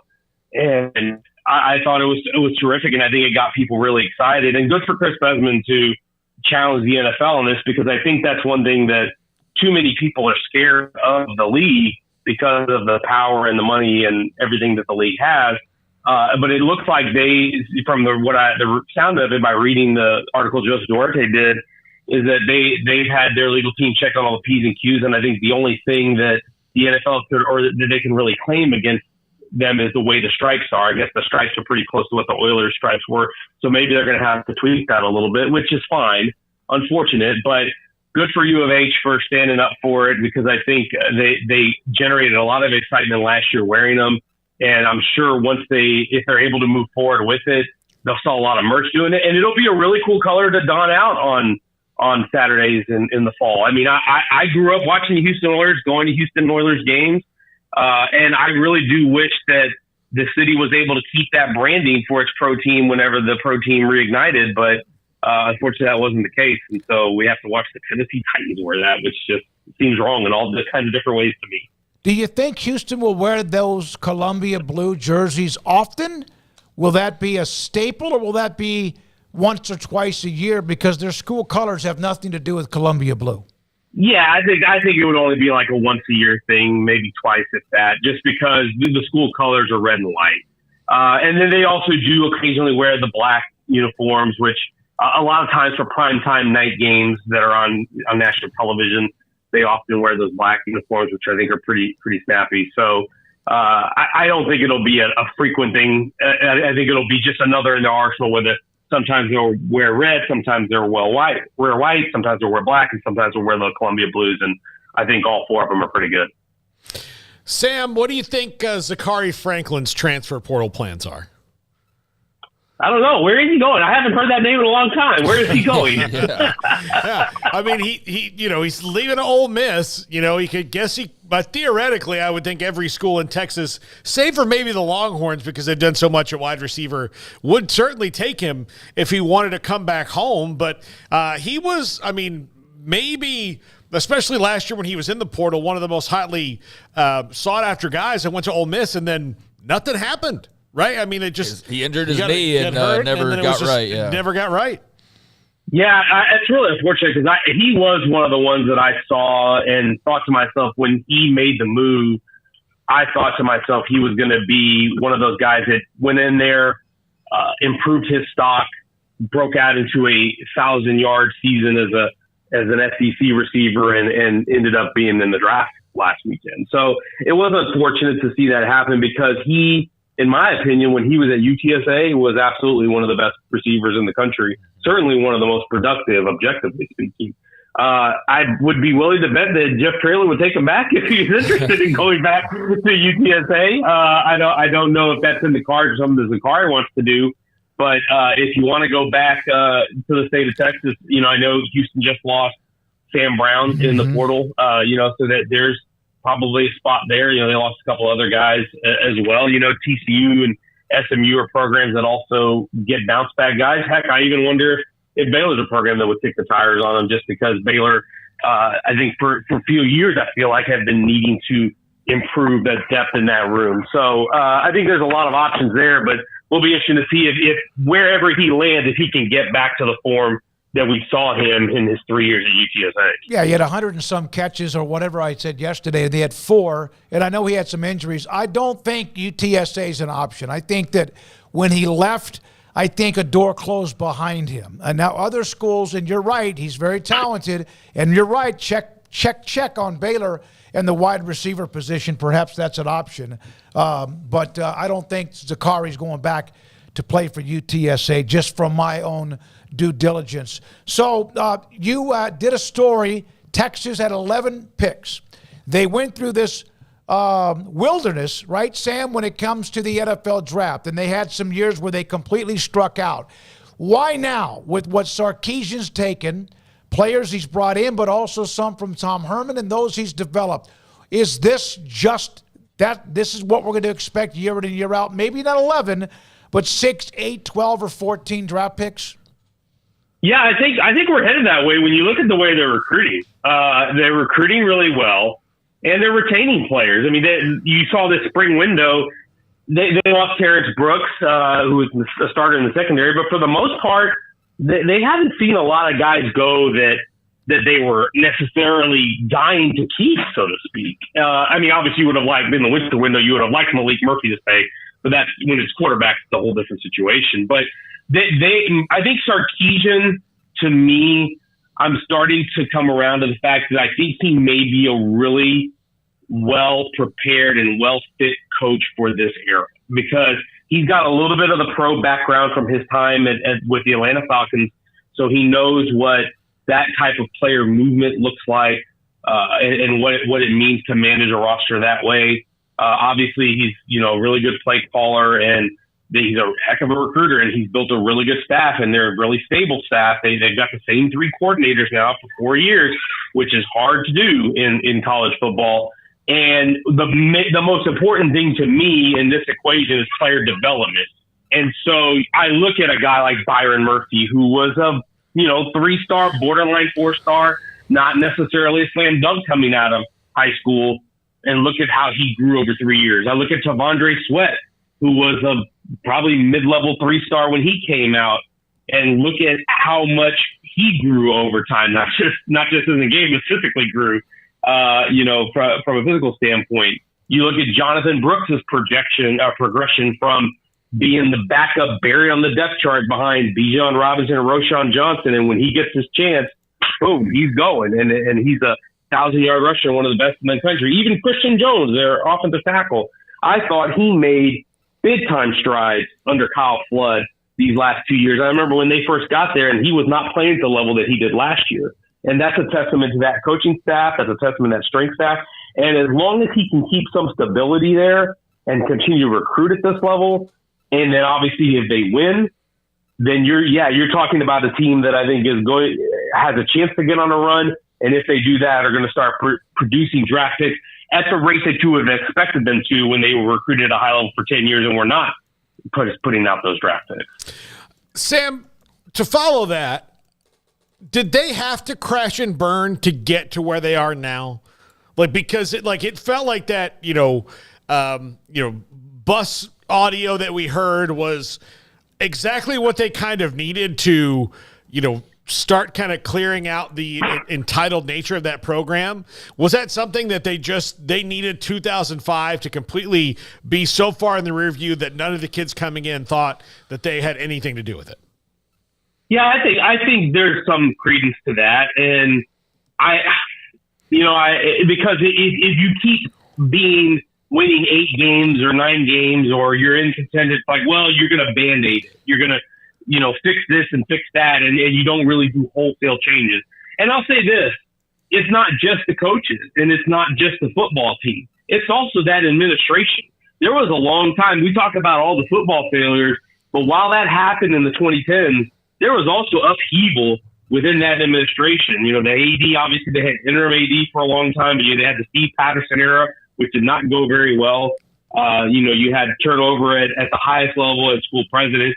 And then once they got this trio now of, you got Jay Hartzell, who's been there now for a little while. You got Kevin Eltife, who's the Board of Regents chairperson, who's been in that spot for a bit. And Chris Del Conte, who I think is probably the most important piece of the puzzle, aside from the coach and all this, is Del Conte came with a really decorated resume from his work at TCU. And obviously had been in the Pac-12 before that, and had been in Rice before that. So I think having that alignment administratively and not having so many cooks in the kitchen, so to speak, and you had everybody pulling in the same direction with the same goal, that was, I think, had to be done. And I think getting that foundation set was the first part. And then to your point, Paul, I think the second part is, I think this was a wake-up call for some guys. It was, I even think of Mora Ojimo, who had that press conference a couple springs ago, where he talked about, what guys' priorities on the team was and how they needed to get some of that out. And it was not, Sark didn't like that Mora Ojimo said that stuff, but you know what? There's a lot of Texas fans that agree with Mora Ojimo that day. And we're like, you know what? He's speaking the truth. And I think people needed to acknowledge that. People needed to say that and stare it in the face. And in some ways, they hit rock bottom when they lost to Kansas in 2021 and they lost 6 in a row. And I think that created the case for Sarkisian to basically start from scratch and kind of do some roster management in that and build it from the ground up. And gosh, it's hard to take exception with the way he's built it, because you look at the way they recruit, they look at the staff that he's built, you look at the way they develop, the way they evaluate. And man, he's done a bang up job in 3 years. The question that we all have now is, can you do it again this year as you go into the SEC? And now everybody knows that you're a good team. Are you going to be able to sustain it? Sam, thank you, man. Great stuff. Glad we had you on today. And anytime, Sam Conn Jr., theathletic.com. We went over a gamut of numerous topics, college football, and even more. And also, thanks on the Twitter timeline earlier today, the Texan Juan, bringing up the University of Houston and their plans to buck the NFL. John McClain had that story, and we were able to get a little feedback from Sam, too. Yeah, I think we owe Sam a paycheck for that segment. It was a long segment, but a lot of good stuff covered there. And I'm all for Houston saying, screw the NFL. You don't control what color we can wear, what uniforms we can wear. I thought that was the lamest thing when that story came out originally, and I was hoping that there would be a way around that, but apparently there is. Just saying, screw you, this is our color. We got precedent here. You don't own this, and we're going to go forward with it, and if you don't like it, well, then I guess you can sue us. And I think that would be a bad look for the NFL, and I think that would be a waste of their time. So let Houston rock Columbia blue, Houston blue, whatever you want to call it, love you blue for a game or two each year. Don't overdo it. It needs to be an alternate, one-off every single season for a big game type of a thing, because then you just water it down and then it loses its appeal potentially. But, yeah, I think those are great uniforms, and I'm glad that we're going to likely be seeing them again. And I know there's some other uniforms. Iowa State, I think, West Virginia maybe has new uniforms as well, and I can talk a little bit about that on tomorrow's show when we do Off the Radar or something, because I know that's a niche topic that a lot of people get into, are the uniform stuff. So, yeah, cool for Houston, and I liked what I saw of Iowa State so far, but I'll talk about the details later. All right, the 4 o'clock hour rolling through now, halfway through it. We're going to get back to a couple of the articles that we have discussed a little bit today about the college football playoff. And Dan Wetzel had some great feedback. Sam Kahn had some great feedback. So did we, so did you, those of you who are in the chat room or have sent anything to the text line too. So, Brett Yormark saying that he wants 14 teams. What do you say in the chat room? We're going to discuss that next. It's interesting because maybe, I don't know if it's instant gratification or what it might be, but when we have something we've been waiting for, and then even before we get to it and enjoy it, we want to change it. Let's get to that and discuss it. That's next. This is 365 Sports. Waco Custom Marketplace. It's Wednesday. You have an hour and a half to call them if you're going to have any kind of a crawfish boil coming up this weekend. Or any week, order 30-pound sacks of live crawfish. It's now down in the lower $3 per pound. 30-pound sacks of live crawfish for your boil, and shrimp, crab legs, corn on the cob, the potatoes, the crab boil or the boil seasoning. You want it? They got it across the board when you walk in their front door. They got cold beer and wine to the right. They also have a full-service butcher shop, pork, poultry, beef, and also, if you want, they have the lobster tails with seafood and so much more. Their mahi-mahi is absolutely delicious. Their Norwegian salmon is really, really good. And there's a bakery off to the right-hand side. It is Waco Custom Marketplace. Brian Bauer and the Bauer family, a lot of what they have when it comes to their steak, they deliver to a lot of the local restaurants, not just around here, but throughout the state of Texas. 425 Lake Air Drive in Waco. Cars priced right, both day and night. Average your car in Texas. Trucks built for you, red, white, and blue. Average your car in Texas. Cars that zoom with lots of room. Average your car in Texas. Count on us, a dealer to trust. Average your car in Waco, Texas.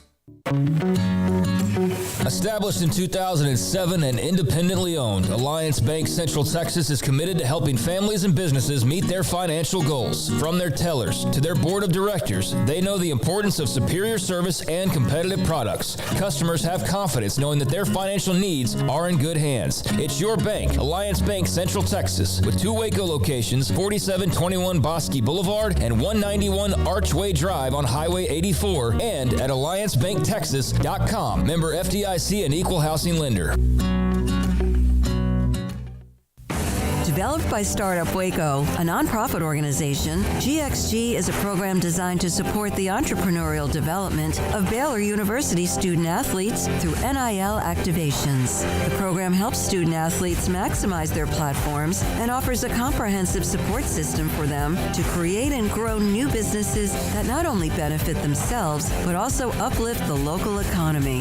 Fans who wish to support student athletes can donate to GXG via the GXG NIL Fund Fund, BaylorBears.com/GXG. Contributions to support NIL activations through GXG can be made at BaylorBears.com/GXG. For more information, follow @GXG_GreenXGold on social media and visit the official website www.gxg.startupwaco.com. GXG, empowering student-athlete entrepreneurship and uplifting the local economy through NIL activations.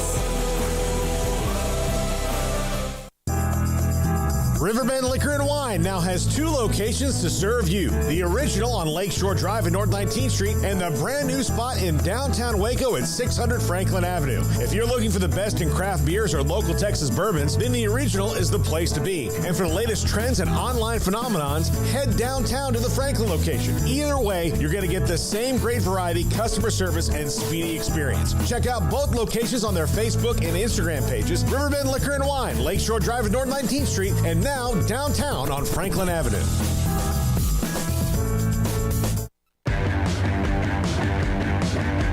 This is 365 Sports, powered by Sikkim365.com. The 4 o'clock hour is sponsored by Boozer's Jewelers, the wedding ring store, specializing in custom jewelry and repair, all in-house. Now, here's David Smoak, Paul Catalina, and Craig Smoak. 365 Sports on this Wednesday. Thanks to Sam Kahn, Dan Wetzel, former Baylor linebacker Byron Vons, who now will head to Frisco in a couple of weeks, to have an opportunity. The odds are very, very slim. Very, very, very slim. But there are, every year, you never know. Sometimes the light turns on. Sometimes you play even at a better level. And Byron Vons at least has a shot to be at Frisco with the Cowboys as an undrafted, non-drafted free agent. Now, college football's playoff will move to 12 teams. We know this. Craig was making this point earlier today. I think this was off the air. There was forever and ever the championship, the national championship. In some years it was split. 97, Michigan, and Nebraska. That was one year. Many years it was split. And you always wondered, how can they not come up with a championship playoff to decide a national title? And by the way, UPI, AP, whatever it was, I had no problem with that. It's the way it was. That's kind of what we grew up with. So then Michigan, Nebraska split it. They got to, wait a minute, we got to go to the BCS. There was controversy with that too. There's no perfect way, even though maybe a larger playoff might be that way, as long as they don't skew it to make sure they get the champions or the conferences represented they want. So we're about to, it was 4. Controversy, Florida State, controversy, TCU Baylor back in 2014. Now they're going to go to 12. And Brett Yormark is saying they want 14. My question is this: can we not, in this day and age of so many changes in college football, just take a deep breath and enjoy what we have? I think that y'all didn't exactly hear what I said, and I don't think Sam did either. Brett Yormark said that he wants to see how this playoff plays out, but that he is ultimately in favor of 14 teams, but that he wants to see how this year plays out. He specifically said that. So, yes, we can sit and see how this plays out, but we also ultimately know that the plans are already being forged for the future, because how long is this upcoming playoff deal, guys? It's not 10 years. No, it's like 6 years, right? It's like a handful of years, and they're already on to the next thing. So, and there's a look-in. There's a look-in that's Brett Yormark designed so that if the ACC crumbles, which they've been like, I see like they've been on this edge of a cliff, according to some, for like 17 straight weeks now, and I feel like they're still not on the edge of it yet, but it's like being portrayed as like any moment it's all going to fall, and I don't think we're there yet. I don't know. I don't think we're there yet. I think we're getting there eventually, sooner than any of us ever expected, but like, today's the day it all dies. Like that kind of, like, I've been seeing that for like 2 months, and it's still around, and it's still going to be, but you do have to position yourself. And so that look in is a brilliant idea in terms of looking ahead and everything. I think it's human nature to always be looking ahead. And I think in the case of the playoff, we know it's going to change again. And so he's just saying out loud what I think everybody already kind of figures. And I understand from your viewpoint, though, can we just settle down and just let things be what they are? But like, at the same time, you say that and it just sounds so archaic because that's not at all the world we live in anymore. I hate to say that, but it's not. I mean, I would love it if you could just let something sizzle and bake and give it some TLC and let it be what it can be, but we just don't live in that kind of a world anymore. It's always on to the next thing, the next thing, the next thing. So until we get to a place where there's just the thing, which they're still trying to sort through what that is, I think it's always going to be people trying to come up with ideas to evolve this thing to better position themselves. And I think in Brett Yormark's mind, is the Big 12 better off with an expanded playoff, even more so than 12? Yeah, I think that he believes that, and that's why he will eventually push that. But he did say, to his credit, let's watch this year and let it play out. So I wish we could all do that, but it's not realistic. Why would 14 be better off for the Big 12? Because there's 2 extra spots to potentially get a team in. It's that simple. That's the thing we talked about before. You would hope that's the case. I know, but that's the whole idea, though. But the only way that they can ensure that could ever happen is more spots. Right. Now, it might be a fool's errand most years to say that. Sure. I mean, that's the thing is that I don't agree with him for what it's worth. No. I don't want to see 14 already. No. I don't, but No. I know what he's trying to do. Look, I only want to see 14 if 12 is so much of a missing piece that you have to. Right. You know, I don't really think we're going to bog down on the 13th team and be like, they deserved a shot. I don't think that we are. You know, and look, the long-term effects of the problem about changing it so fast to me is, look, college football has been one way for so long, and then they've minorly changed things, and this is a major change. Well, even though it's a major change, the things are going to look almost exactly like they did before because of the way that they changed them, but there could be ripple effects that do benefit the Big 12 and the ACC. We just don't see them yet because of a chance to play in the playoff or that it becomes a bigger deal. We don't know, but we do know that the SEC and Big 10 are going to try to block off as many of those spots for them as they can and every which way that they can. And here, this way, you know, if you have 14, there's a chance to have one of those years where, hey, if you've got 4 Big 12 teams that are really, you know, tearing it up, maybe you more can like get 3. More like 3, but max, yeah. But I mean, I know that you're trying to think of the reason that Greg Sankey never said he wanted, you know, automatic qualifiers is he knew as soon as you get to 3, then you have to stop and you have to go to the next 3 and the next 3, which means that you have to maybe give one to a team that's not the SEC that the SEC would have deserved. And in his perfect, you know, scenario in his head, which is more likely than any other conference, he can be like, well, I could have 6 teams in this thing, but because you guys have to have 3 and you have to have 3, we only have 4. So, you know, in the same logic, the Big 12 knows that the only way that they will ever be able to maybe get 3 is if there's 14 teams. Yep, that's the only way. It's the only way. You know, it's just, to me, it's interesting. I read the article from Ross, and you already have, well, yeah, but the Group of 5 team might be ranked 23rd in the country. But they're in it. Doesn't matter where they're ranked, they're in it. If they're the highest ranked Group of 5 conference champion, they're in it. Yeah, but it's like, you know, I understand the turf war. I get it. I understand the conferences that have more blue bloods and alpha dogs and all of that. And yet it just seems like, are we really going to still, even with 14 or 12, is it really going to be fair? Is it really going to be wide open? And is that asking too much? Fair? Yeah, it is. Yeah, it is. Why? Because that's not college sports. It's not about being fair. And now we can have a whole debate on whether that's right or wrong. I think we'd all agree that's wrong. But do we cover the same sport? Every single person is out there trying to make the most money for their league. We act like Greg Sankey's on the same team with these other guys. We do all this tribalism thing. Everybody's out to just make the most money they possibly can. And that's where they're at risk of running people off because of their greed, just constantly causing choppy waters to the point of you just don't care at a certain point, especially if you're a team that's getting screwed left and right. Let's say an Oregon State fan or something, or another team that could be in danger. But I just think what you're asking for is valid, but it's just not realistic because you're wanting kumbaya and everything to just settle in and be peaceful. And it's we're nowhere close to that. The playoff, the portal, on and on and on.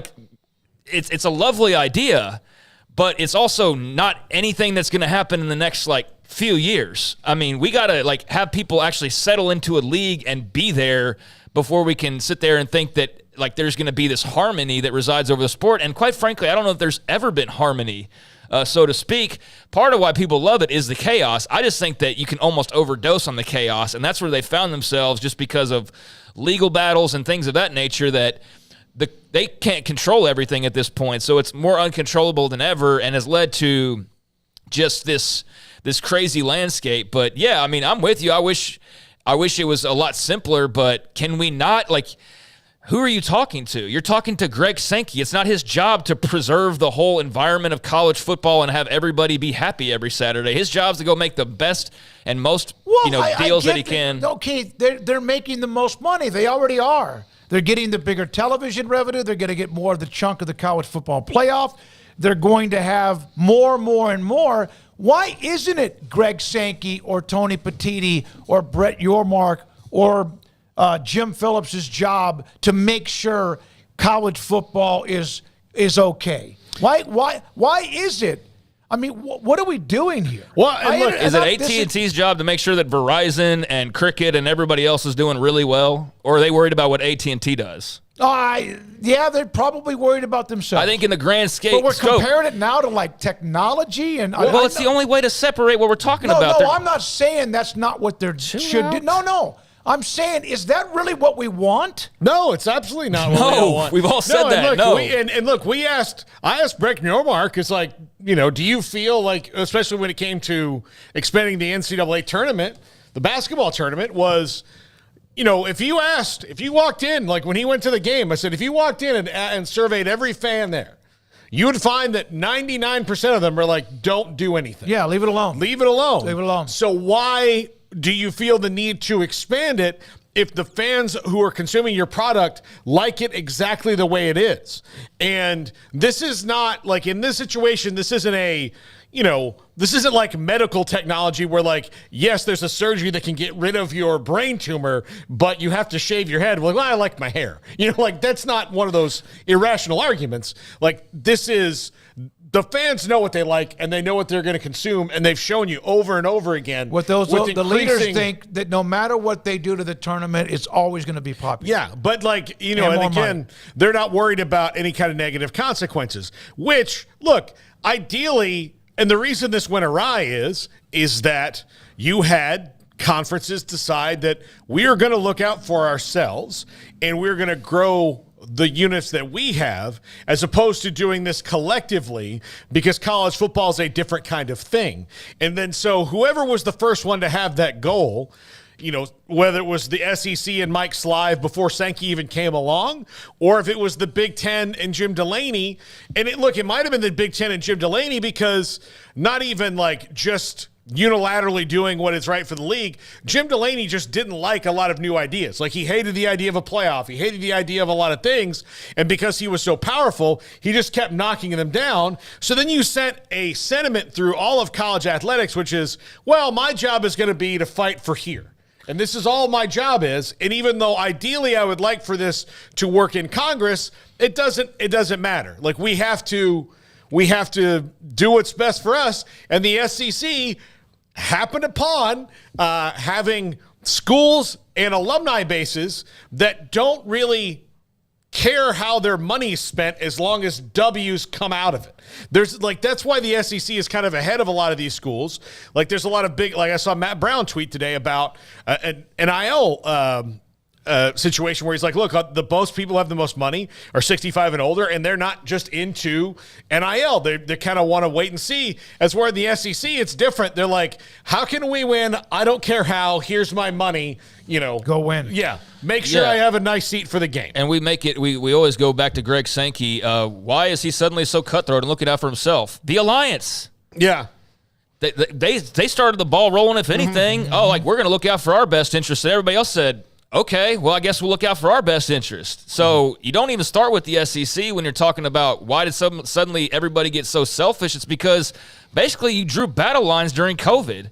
and then said, hey, Big 12, you might die. Sorry, see you later. And then the other league dies. And so it's created this whole – that's what I keep talking about, this tribal thing. College football is tribal to begin with, but, like, it's come to the conferences more than ever before because you've had the Big 12 rally together because of new schools, but also just having to survive together. It's created this bond. The SEC, like, they started the whole tribalism thing.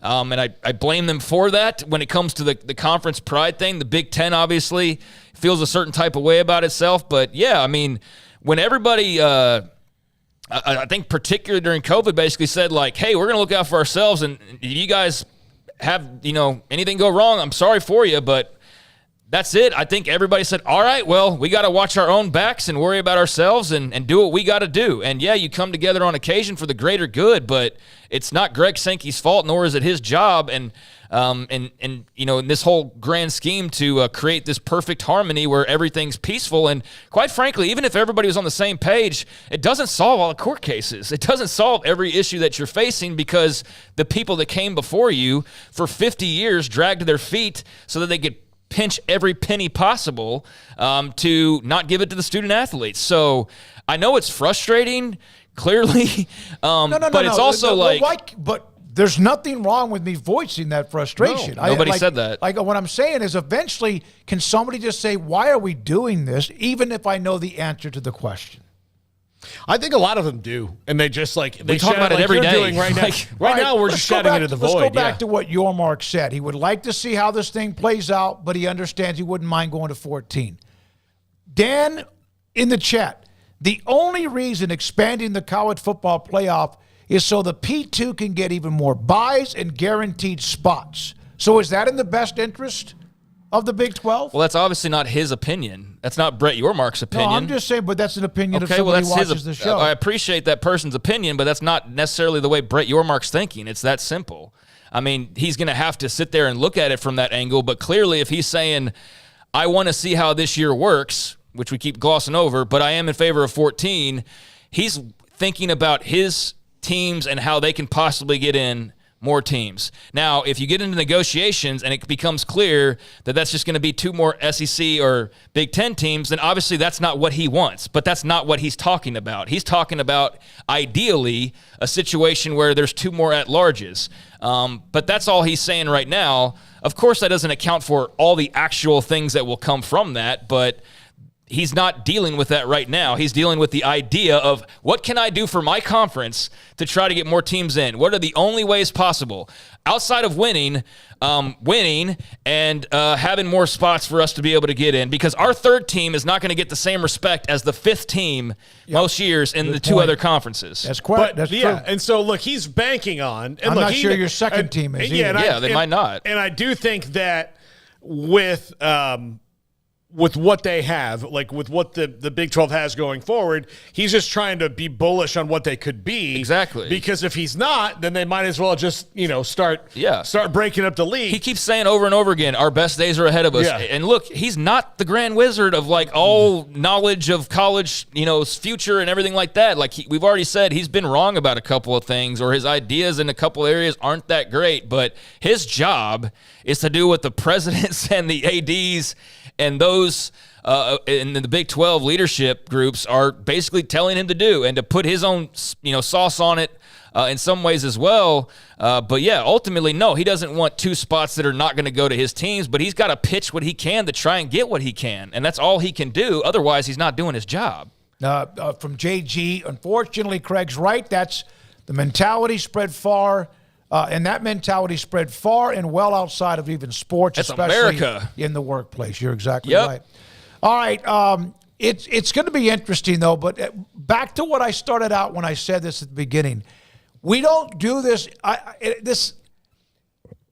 Do we enjoy even today anymore? Do we enjoy today? We're already thinking about, okay, it's 12, then it's 14. You're huffing and puffing. I just think this is just very what, old man? Yes, so much so. Garrett, don't you even? It's so old man. It is so old man. Oh my God! I mean, you're reflecting on life. Hey, I started Medicare today. I get it. God knows what. But no. No wonder. No wonder this came up. Yes. This it's bothering. But I still think that there's nothing wrong with me going, what in the hell are we doing? That doesn't mean I don't understand NIL or understand television numbers or understand the revenue or whatever. But what are we doing here? But, I know. Right. That's my point. But at the same time, if you understand all those things, which I know that you do, you already know the answer to the question. Yeah, but that doesn't mean I have to just lay down and take it. Well, I know, but I'm going to lead this place back. But when we start talking about, like, don't we ever just sit and look at how beautiful rainbows are? Well, no, it's like they are beautiful. Yeah, Can we you do me a favor? Can you open the door and yell out towards the bridge, you damn kids with your damn skateboards? Okay. I'm going to just do this then. For anyone my age or around that age, America was better when I was younger. Right. A long time ago. Here's the thing. I firmly believe, well, there's times where it was clearly worse for a lot of people because there were things in place that we did. But since those times, I think America is about the same all the time. It's just biggest problem is different. Yeah, like we probably just changed one big crap storm for another big crap storm. Yeah. And the times that we're nostalgic about are those little times in between where nothing was going on. It was just that the crap storm was building. We just didn't know about it. But there are like little times of like, 1994 was nice. Yeah. You know, and you think that was longer. Ever since technology and emails and cell phones, this place has gone to hell. Yeah, it sure has. But no, I mean, I understand. I do think there's very much an old man flavor to that, which is... It is what it is, but it's not sunshine and rainbows. I do think it can get a little bit exhausting at times, and so that's why I don't want to always focus on the same 2 or 3 things, because that's when it can kind of become grating. And it's just the thing with college sports right now is the same 2 or 3 things are always problematic every single day. The transfer portal every day is a problem somewhere for somebody. Or looking out into the future, or the playoff alignment, or whatever the case may be. And there will come a point, but then when we get to that point, you might not like what that looks like. You may sit there and go, well, everybody's on the same page now, but why can't Rutgers get a shot at playing for the level 1 national championship? And shouldn't everything be fair? And shouldn't Sam Houston have a shot? And so we're just going to trade one thing for another thing. It's never going to be idyllic. And it's going to be different, because guess what? Back in those good old days, the players didn't get S. They didn't get paid, except it was in their locker or in a hotel room. No, the good old days, they didn't get paid up until it was 4 years ago they didn't get paid. So it's not just when I was younger. Sure, but some people think the good old days were like the 90s. No. And some people think they were the 80s and 70s. Right, but you're saying that from a 60-something-year-old person's point of view. From a 25-year-old, they have a different opinion. So all I'm saying is that those days of old are done. It's not about the payment. They should get paid. No, I'm using it as an example. I wish the portal had a lot more, at least, clarity on what really is going on, as much for the sake of those transferring that they don't get caught up in what happened. Well, by the way, what's his name? Penny Boone. Penny Boone's going to UCF. That's, speaking of which, his credits was able to transfer, and UCF has got themselves a hell of a running back. It's not, listen, I know there were problems when I was younger. My whole thing is that, like what Matt Brown was saying the other day, like if you don't have a legal background covering sports, you almost can't consume it as much. Here's an idea. Can't understand it. Then let's not talk about it. Well, yeah, but you have to. You have to discuss Florida State and North Carolina and the ACC. Why not? We barely do. We barely talk about it. It could affect. We talk about it. It could affect what's next.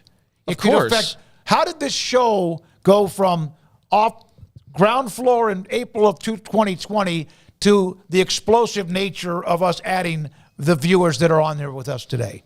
Realignment would then be back again, although I'm kind of tired of it, if Florida State, the ACC, whatever happens. So we have to talk about that legal part. Yeah. I mean, we have to, but we don't have to talk about it all the time. You're sitting here, but what I'm saying is that if you don't want to talk about the legal things every day, let's not. You can't do college football without talking about some of that. You can back off of certain topics. Yes, you can. You can talk about other things. You guys come up with the topics tomorrow and Friday. Don't take it personal. I'm saying you cannot, to me, cover college football today in this day and age without a lot of the topics being about legal issues. Sure you can, and you can, but it doesn't mean I'm saying you don't talk about them at all. I'm just saying you don't have to talk about the same topic every single day. I don't feel like you're going to miss out if for one day you don't talk about NIL. That's what I'm trying to say. I don't know how. Okay, that's your point. That's your point of view. I don't know how you can discuss college football today without looking at what's going on legally that affects NIL, that affects realignment, that affects 131 programs that some might evaporate. It's hard to divorce the two, yes. I think the easiest thing would be, like, all right, one, like, they put all these things on the transfer portal where, like, you know, like, we can't just go look at the actual transfer portal unless a coach gives us a login, like some of them have. Okay, so there's all these veils on things that we need. Again, transparency would help these things. And the way that they even set up NIL in the first place made it confusing because they're like, we're doing it, but we're going to kind of try to keep it secret like it used to be. And, you know, then we're going to treat it like it's this, you know, we're wrestling with the thing as opposed to just embracing the idea and making it public and letting the schools do it and all these things. They try to set up these guardrails to try to keep it as much like it used to be as it was, but that was a fool's errand. So because you didn't set up any kind of reasonable rules or anything that works for anybody, you're at this point now where we have to talk about it when it comes up, or we have to do this, or it would give us a better understanding. But I would love it if it was just, look, if we're heading towards a pro sports model anyway, like, just let me know. Like, I know exactly how much money Dak Prescott makes and why he decided to do that. And we got to talk, like, or why the Cowboys haven't extended him. The media gets to talk to them and say these things. If college is really going to go this direction, then Sunlight's going to help it all. And it's going to help a lot of the confusion we have or help us stop being mad about it. I think part of the reason we're mad about it is because we get like 50% of the story most of the time with all these things. Like, we're not lawyers, so we don't know half the thing. We're not going to sit and watch a whole day in the Leon County Courthouse, you know, for most of us that are podcasters. We're just going to try to get the details. But even then, there's not a lot of clarity to it until it's over. So it's hard to, like, wrap your head around all these things that are going on and why they're happening because we only know part of it. So it makes it even more confusing. And it's a game we love, and it's frustrating because it doesn't get out of its own way. But I'd sure as hell still have those issues to talk about than go flip burgers for a living. Yeah, that's true. No. I'm not complaining about what I do for a living. I'm not talking about you specifically again. I'm just saying in general. UW fan Jim, boys, stop fighting. Everyone just take a deep breath. JG, let him. Let it out. Fighting. No, we're not fighting. We're just on live discussing. Yeah. Craig only gets fired up at his old dad. Well, it's the only one that triggers me. I mean, go back and check the history. 25 years older than you. That's kind of a good mix. You have Paul, who's almost 50. I'm not almost 50. Craig just turned 40. I'm still on the right side. And today I began free health insurance for the most part with Medicare A, B, and whatever the supplement is. Yeah. Well, I mean, congratulations. I hope and WellCare and all that. And that's why I waited to do some things medically, health-wise this month because, damn it, I was tired of paying as much as I was. I can't wait for 65 then, I guess. No, yeah, you can't. My goal is just that by the time I'm 65, that they'll include vision and dental in that. I don't. I've got 21 years. It's costing me $4 a month for that.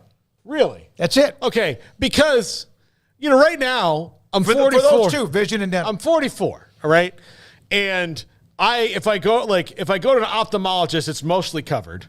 But if I just want to get new glasses, like it's nebulous. If anything happens with your teeth, you're playing full boat, even if you have a dental plan. And the same thing with your ears. Like, if you are blind and you can't hear and you can't friggin' chew, I would not call that the paragon of health. Well, if you would listen to Dr. Steve Childress, you wouldn't have the issues with not being able to chew, which is too late for me. A lot of them have the issues because they're like, how much? I'll pull it myself. Yeah. I've seen some of those TikToks before. Life was much better and easier before David Smoak had Medicare. Yeah. You're right. Yeah. I got like 4 or 5 cards now. I do think there is a part of you though that like that's where the frustration's coming in is like can't it just be all peace and like I agree with you. I wish it could be the way, but it's just not realistic. No, it's not reality. I get that. Yeah. I And understand. so where I kind of push boat back is out is of the dock. Right. So where I kind of am pushing back a little bit is like I get that and I'm with you. And there are times where I don't want to talk about another legal case. I don't want to talk about it anymore. So maybe that's the time that you just decide like let's talk the NBA playoff or something. Let's talk about LSU's depth at tight end. Well, I mean that's also and believe me, my nipples would get hard if we started just talking about depth charts. And we probably need to do more of that, but not your nipples getting hard. But the whole no more of that. I could go the rest of my life and never hear that again and be a happy man. Oh my God! But it is there is a little bit of this, like you talked about email and cell sentimental phones. Sentimental. It is. It happens. And look, I get it. Your birthday's tomorrow. Like you're having these moments. Like I had one 2 weeks ago where it's like, oh my God, what have I accomplished at 44? Kind of a thing, and it happens. But there were people back in the 1800s that were like, the telegraph is going to kill us all. Yeah. I don't need to know this that fast. Yeah, and the Pony Express and whatever else they call it. I don't know about these automobiles. I'm not sure that this is going to be, I mean. I want to get it. You said, go ahead. No, I just think that I think you are being sentimental because it's your birthday. And tomorrow. So there is part of that because I can hear it in the way you're talking about it because it's just. It's one thing to turn 40. It's one thing to turn 50 or any age, but 65 should be celebrated because you made it and because of all the money I had given the government over the years is now coming back to help pay for things. There you go. So I'm excited about that. Yeah. I just wish that happened at 45 and not 65. And you wish there'd be a cap on NIL and Congress would rule on. I wish there were rules that could be at least understood and abide by where it's not the worst structure. And by the way, conundrum, I know you're going to come at me with that. It's not that I don't want players to make as much as they possibly can. I just wish there were some sort of ways for all of us to understand it. For example, you just said what you know Dak Prescott's going to make X amount of money. You know what the Cowboys cap is. Yeah, people say that, and it's like you would think that then that means you must think like Dak Prescott doesn't deserve that amount of money. He should get less. Like nobody's bitching about what he's getting. Nickel he gets. But it's great that we know what he's getting so that we know what they can do with CeeDee Lamb, so that we know how that works with the receiver room, so that how that big picture. That's the stuff that people talk about. But people hear you say anything about like taking any measure whatsoever with NIL, and it's like you're anti-athlete and you're part racist and you're it's like I just want like some order on the sport I follow. That's all. I don't think it's because I don't want people to have anything. I mean, if I had the opportunity, I'd want every nickel of it too. My whole point is that I just feel like it would make more sense if we knew all the numbers. No, and I'll say this. Part of it is just for me, it's just professional courtesy towards our viewers.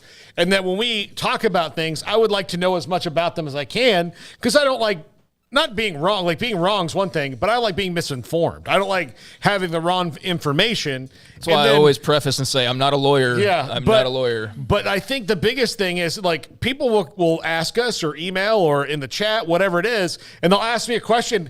And with the NFL, I can generally NBA, professional sports, like when it comes to coaches at any level, I can generally answer a question that gives them the clarity that they need. When it comes to the way that athletes are compensated in college football right now, I can be like, I don't really know.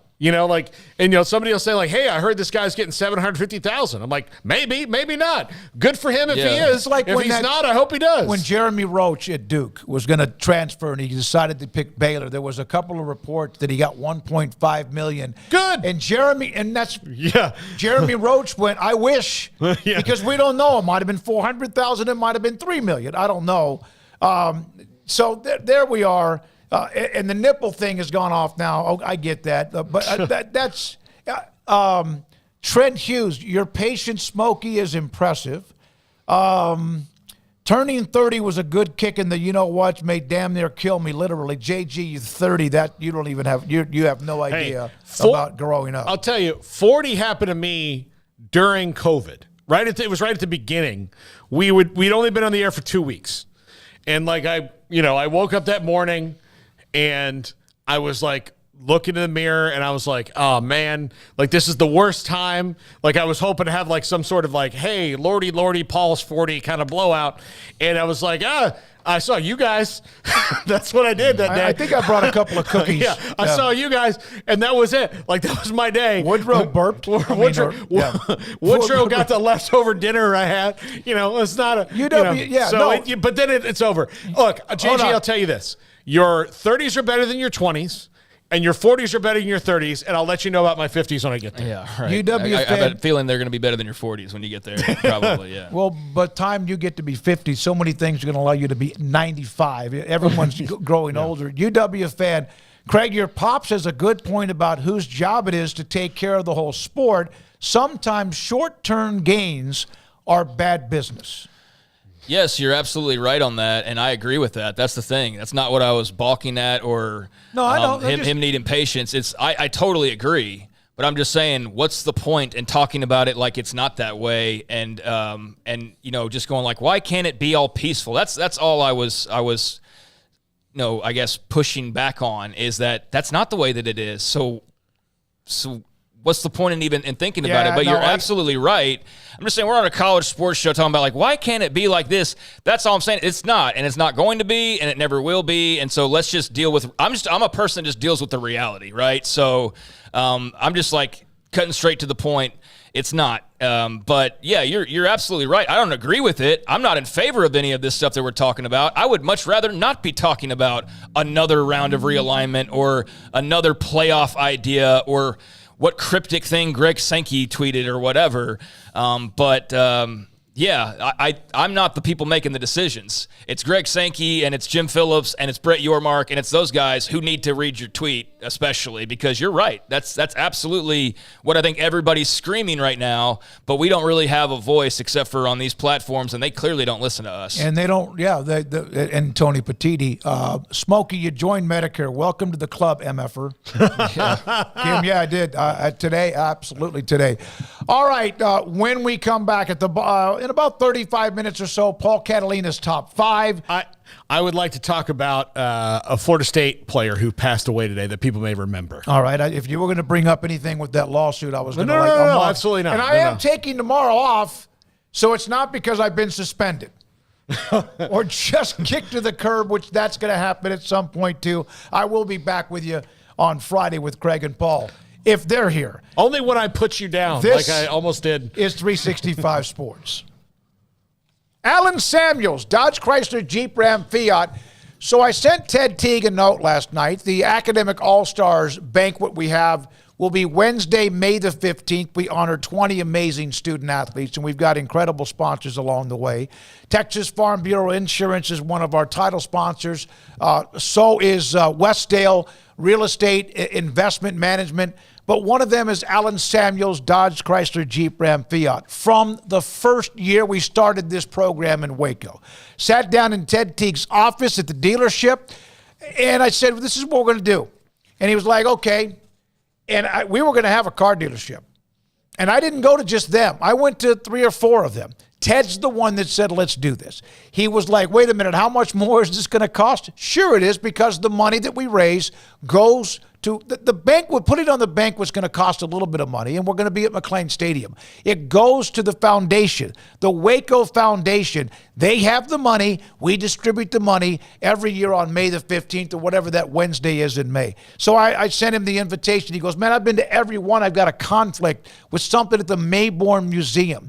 So I don't know if he's going to be there or not, but he's one of the sponsors. I tell you about the discounts and the offers and the brands at Alon Samuels, Dodge Chrysler, Jeep Ram, Fiat. But let me tell you about what he also does within the community, including supporting the Academic All-Stars, which we will announce this month and honor on the 15th.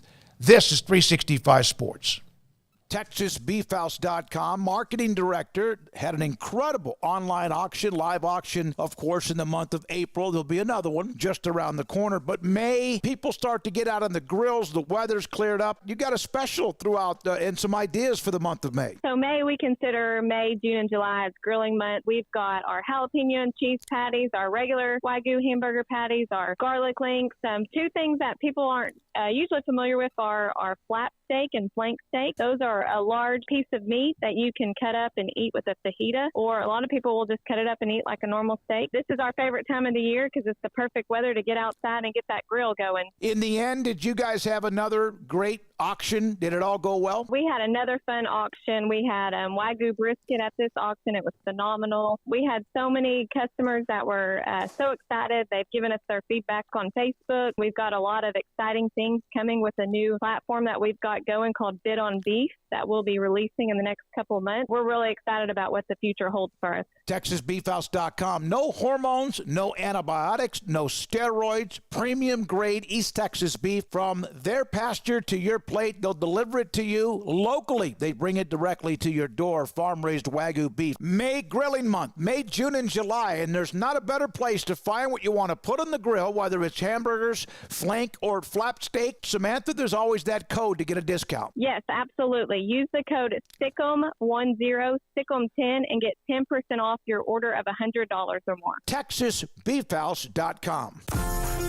Automatic Chef Canteen is a full-service micro-market vending and office coffee provider with state-of-the-art vending equipment, a wide variety of products, and offering custom-fitted micro-market vending office coffee solutions for your employee break room. You want a full break room solution and a workplace oasis? Well, Automatic Chef Canteen, locally owned and operated for over 50 years in Central Texas, also includes in-house mechanics on call 24/7 for fast, reliable service and maintenance. Automatic Chef Canteen, 6900 Imperial Drive in Waco, or online at automaticchefcanteen.com.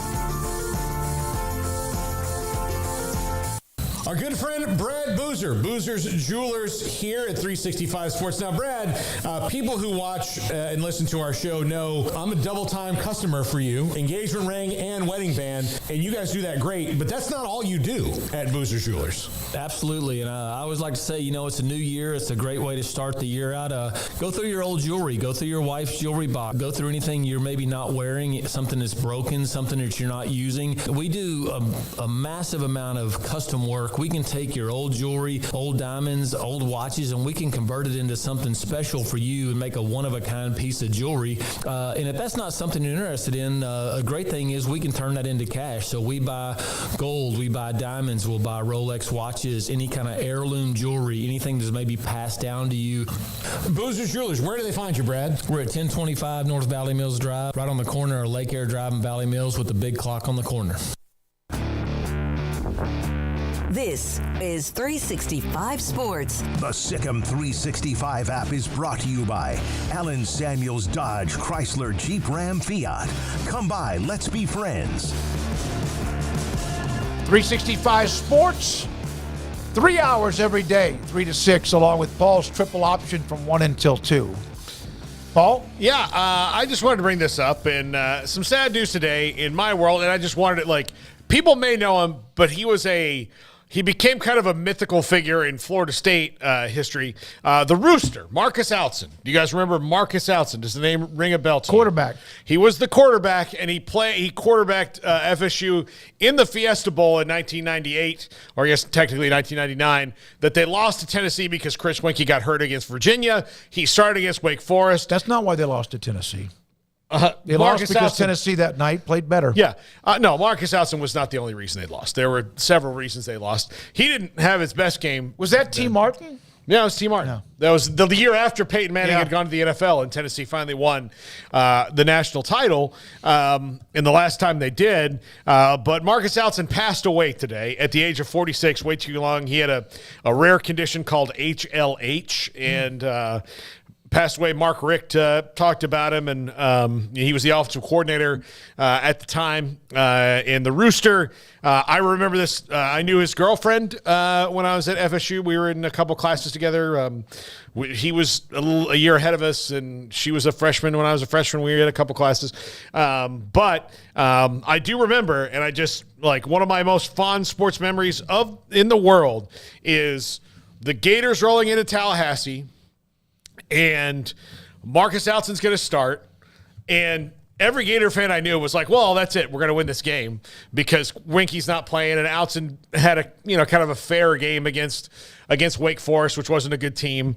And they had a huge fight on the 50-yard line before the game. And Marquand Manuel, who's now an NFL defensive coordinator, got kicked out of the game, as did a walk-on offensive lineman he got in a fight with. How can you get kicked out of a game that never started? Well, I mean, he got ejected before. Like, he was throwing haymakers, like both these guys were. And Doug Johnson had the quarterback.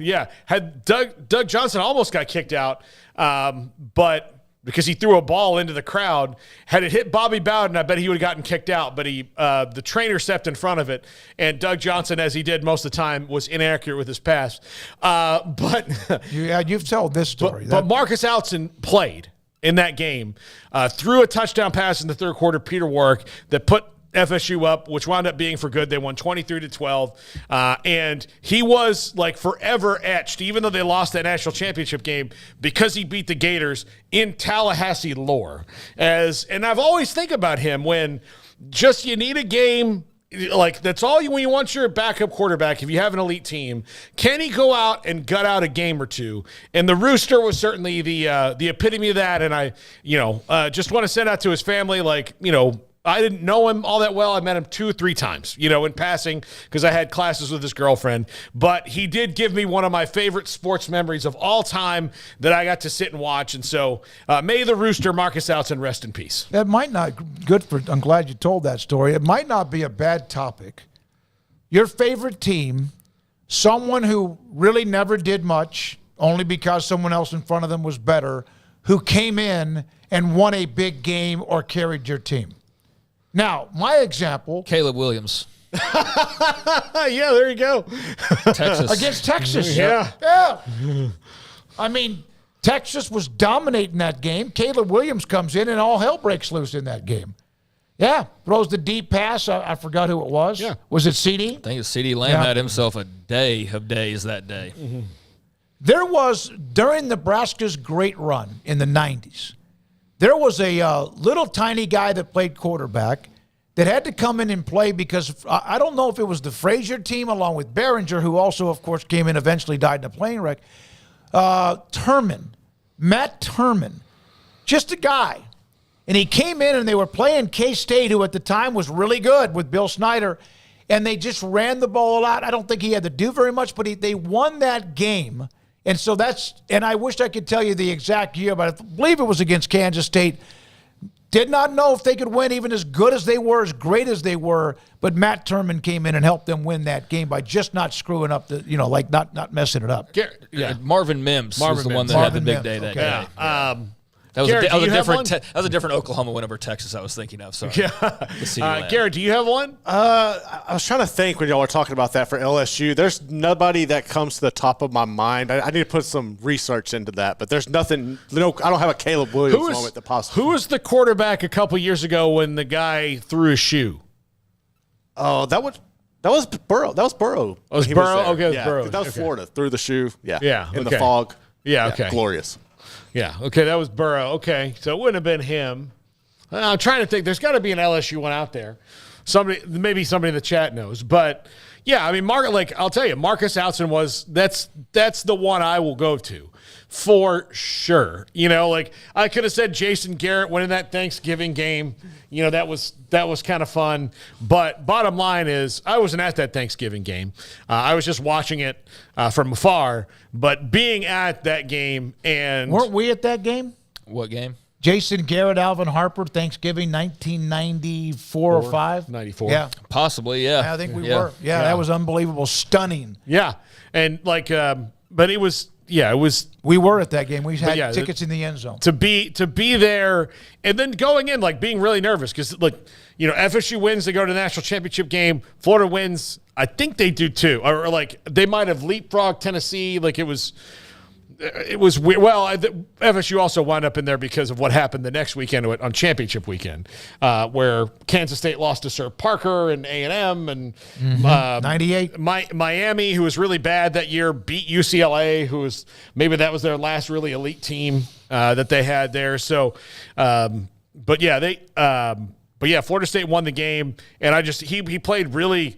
Like, again, you look at the numbers and you'd have been like, oh, well, why are you talking about this? He just played his ass off. I mean, just every moment, like it wasn't too big for him. He really reveled in it and enjoyed it. And then, look, you give Philip Fulmer and Tennessee a month to get ready for an FSU offense that's not as prolific.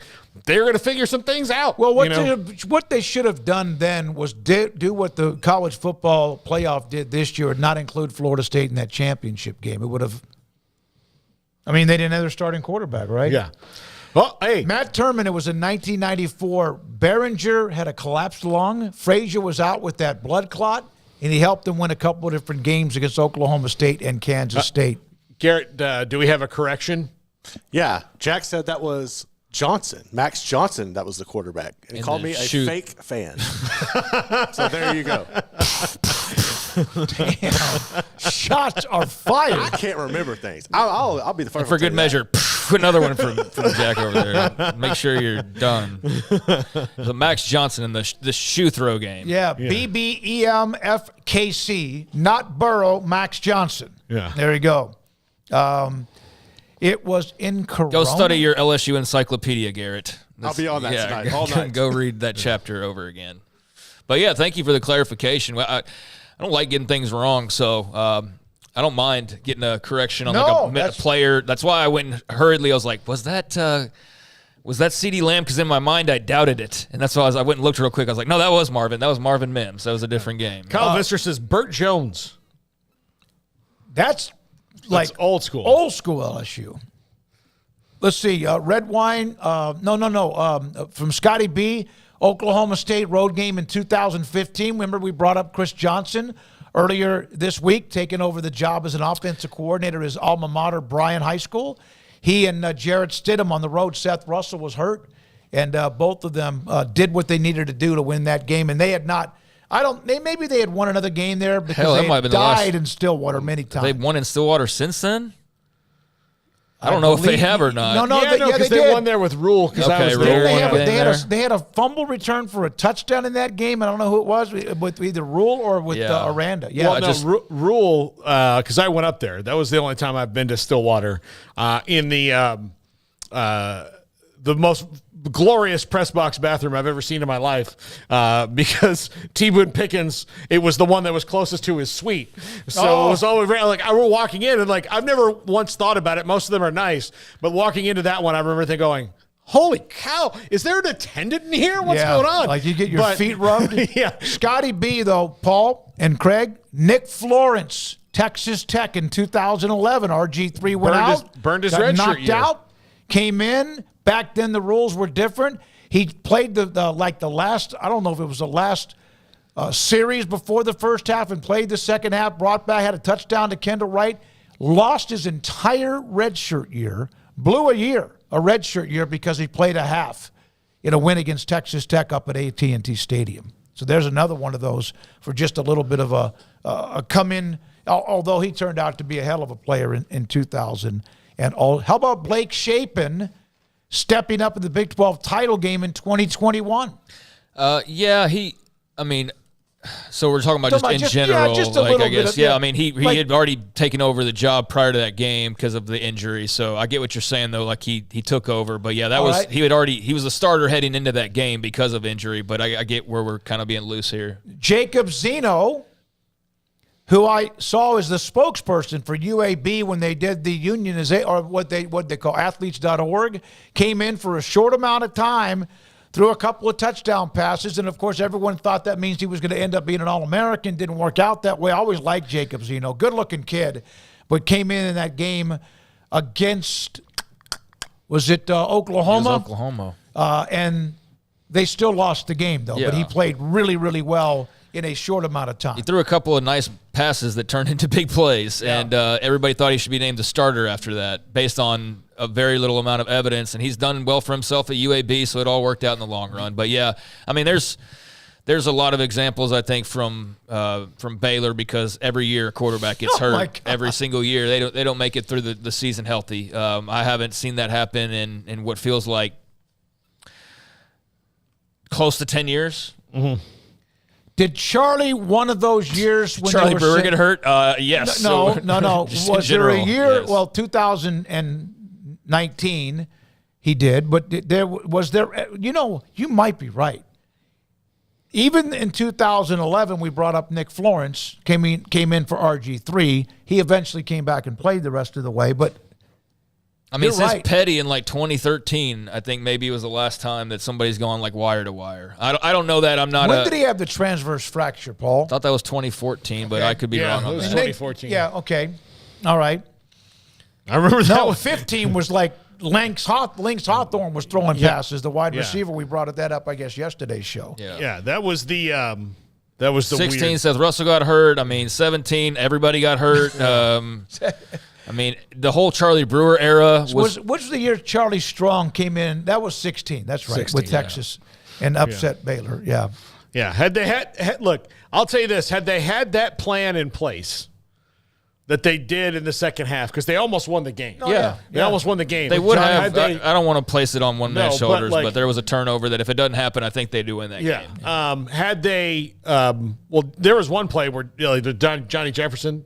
Yeah. Yes. Yeah, he fumbled near midfield. Yeah. Yeah, he was about on to, a long and he was breaking about run. to score Yeah. on that play. Like I was right there. I was doing sidelines that day. And they would have, I believe, taken the lead, there's Texas wasn't going to come back and win that game the way that the whole environment was going. No. Texas wasn't playing all that well. No. It's just like Baylor was in this situation where they no one wants to be in. Like you've never seen momentum go so 180 as it did. Yeah. It was crazy. I ran into Levi Norwood leaving the locker room, and I said, "How did you guys do?" He was in the locker room. Kendall Browse is drawing up like, "Here's what we're going to do." And they handled it, and they did it pretty well because Texas obviously wasn't ready for it because they didn't work on it. But I do think had they had that plan, had they worked on it during the week a little bit, which no one does, had they worked on it during the week, they might have won the game because then they would have easily had less growing pains going into it. And it's exactly what they did in the bowl game where they throttled North Carolina without a quarterback in that one. But I remember Levi said, nobody practices for that. That wasn't 16, there's no contingency plan for the fifth quarterback. Yeah. And then I said, well, what about the walk-on? He's like, look, you just can't, you cannot throw out a walk-on and go, hey, go beat Texas. Yeah. Right. That's just not, a guy who's never taken a snap in a game. Every program, even if they haven't had much success, has had a game like that where somebody came in and won a game that might have led, in the case of teams with success, to help him win a conference title or some kind of a big game. All right, Paul. So glad you brought that up with that at FSU, former quarterback who passed away. What was that disease? Was it? It's HLA. It's a very the way they described it. It was too many words for me to even go into it. But it's a rare thing where some cell in your body starts doing the opposite thing that it's supposed to do. So, but he was the Rooster. He was something else. In fact, I'll tell you this. This is my most vivid memory of the game. The pass he threw to Peter Warwick was tipped by what wound up being the third string safety because Marquand Manuel, who was an All-American, out. The other guy got hurt the week before, so they were on their third string guy. A pass that Marquand Manuel probably picks off. This guy kind of slightly tipped and jumped in front of Peter Warwick and then let Peter Warwick get behind him, and that's the way they scored the touchdown. So part of it was, grit and determination, and part of it was just luck. And they, but they made the most of it. And again, just thank you to Marcus Allison for that awesome sports memory when I was 18 or 19 years old. Craig's 40, Gale Sayers. Paul's 44. I mentioned Henry Aaron, Willie McCovey. 65. Tell me the best jersey for someone who's 65. You're talking almost all. I have no idea. Hall of Famers: Gary Zimmerman, Elvin Bethea, and Rams offensive lineman Tom Mack. I've met Elvin Athea. Yeah, we did. Yeah, he's been here before before I got Wally pipped out of that gig, announcing the Texas Sports Hall of Fame of the golf tournament. I missed that one. Dave Butts. Okay, that's enough of that. All right. Yeah. It's Craig's going, yes, please. I just didn't know where we were going. Now we're just listing off jersey numbers, but I get the 65 thing now. But yeah. I don't know any 65s. That's not like a number 4 jersey where you're like, oh yeah, it's Brett Favre and blah blah blah blah blah blah. 65. I bet a lineman can probably list those off because you have an appreciation for that. Maybe a hockey range player of numbers, or but some guy who made a baseball team out of spring training that wasn't supposed to at a 65, a pitcher. I got to come up with a name. Beebum FKC, that's the name. Clint Longley, 1974, the Mad Bomber came in to beat Washington on Thanksgiving Day when Staubach went out. Yep. That was one that for the Cowboys and came in and won the game. Hail Mary to Drew Pearson. Baseball, man. There's nobody 65. There's nobody like maybe a Yankees relief pitcher. Well, there's some guys that like wore it when they got like Adrian Hernandez wore it when he got to the Yankees. Who? Philip Hughes of the Yankees. Adrian Hernandez? Yeah. Who the hell is that? He's a pitcher. He played for 2 years. Let's see. Here you go. Here's one you'll know. Chad Hutchinson wore it his one season with the St. Louis Cardinals, former Cowboys quarterback. 65? Yeah, that was his number. There's probably somebody in hockey that was a pretty good number. We'll break here. Paul's top 5. What? Here's a good one. Thank you. Cliff Lee wore it for a little while. Really? That's the best one Helped I've found the Rangers so far. when they get to the World Series in 2011 or 10? 10. All right, Garrett Ross running the mothership. Emery Winter dialing up, 365 Sports tonight at 10:30 tonight on the CW. Jack McKenzie here, and this is 365 Sports.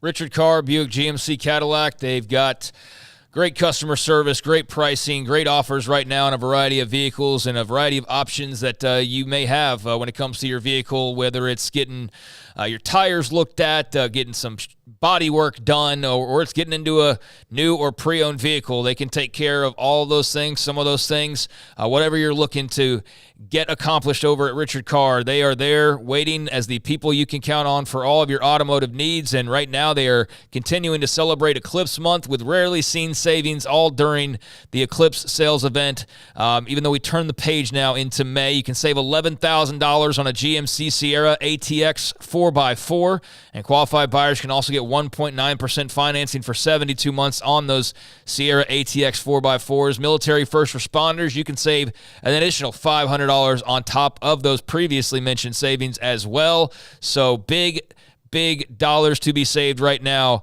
over at Richard Carr when it comes to the Eclipse month savings in the GMC Sierra ATX 4x4. If you're not looking to go new, they've got a lot full of pre-owned cars and trucks available for you as well to take a look at and to test drive. 100% credit approval is always their goal, as they say yes when others say no. So head on over to Richard Carr today and check out their lot full of highly inspected used cars and trucks if you want to go that pre-owned route. But regardless of what you're looking to do, for 25 years in Central Texas, Richard Carr has built a reputation as the people you can count on for your automotive needs. Log on to richardcarr.com today. Call now or go see them now off Highway 6 at the Imperial exit. It was broad daylight. I stepped into a gas station for 5 minutes to grab a snack, and just like that, my car was broken into. They made out like a bandit. My laptop, my phone, everything. I called my agent to see what could be done, and he restored my faith in humanity. My claim was processed so quickly, and I was able to recover my losses. Stop by and see our agents at one of our 3 McLennan County locations. Coverage and discounts are subject to qualifications and policy terms and may vary by situation.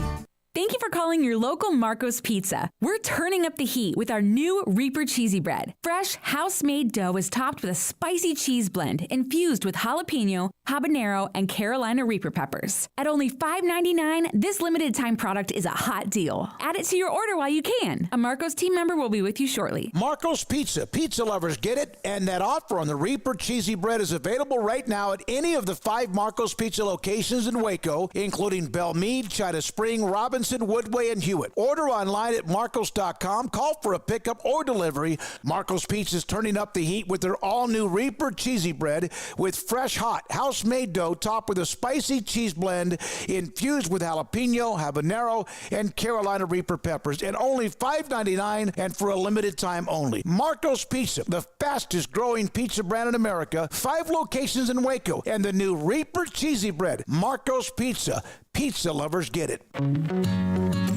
Established in 2007 and independently owned, Alliance Bank Central Texas is committed to helping families and businesses meet their financial goals. From their tellers to their board of directors, they know the importance of superior service and competitive products. Customers have confidence knowing that their financial needs are in good hands. It's your bank, Alliance Bank Central Texas, with 2 Waco locations, 4721 Bosque Boulevard and 191 Archway Drive on Highway 84, and at AllianceBankTexas.com. Member FDIC and equal housing lender.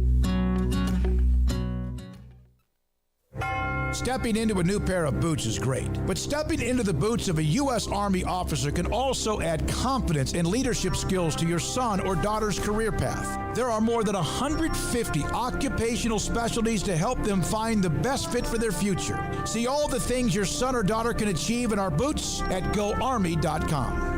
U.S. Army Waco Recruiting Company, 254-598-8131 or 254-776-1543.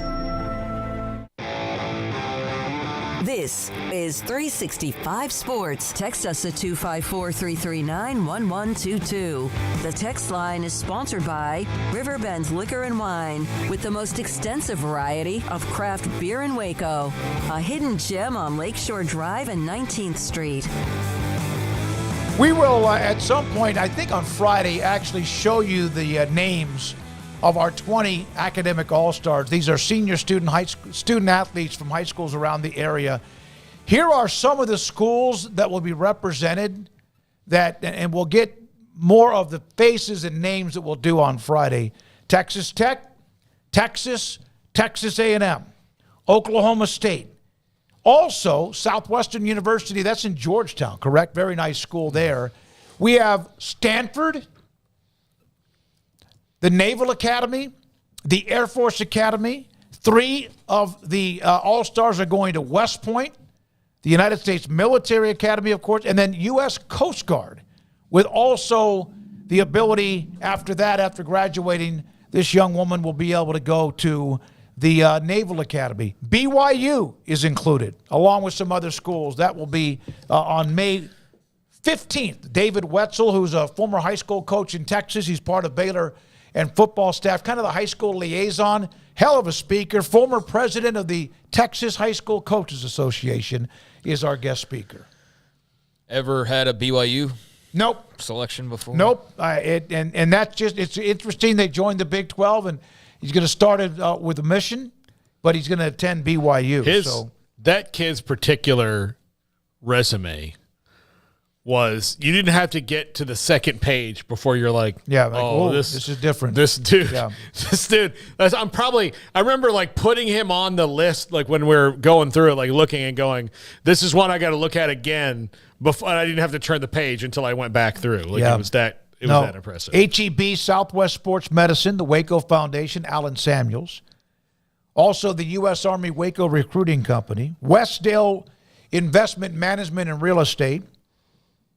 The Baylor Club will put on the event. Also, Ray Broker Air Conditioning and Heating, Alliance Bank, Ideal MRI, and the McLean Group. I think I may have mentioned them. Of course, the title sponsor, Texas Farm Bureau Insurance. So that's going to be Wednesday, May the 15th. We'll have the banquet at the Baylor Club inside McLean Stadium.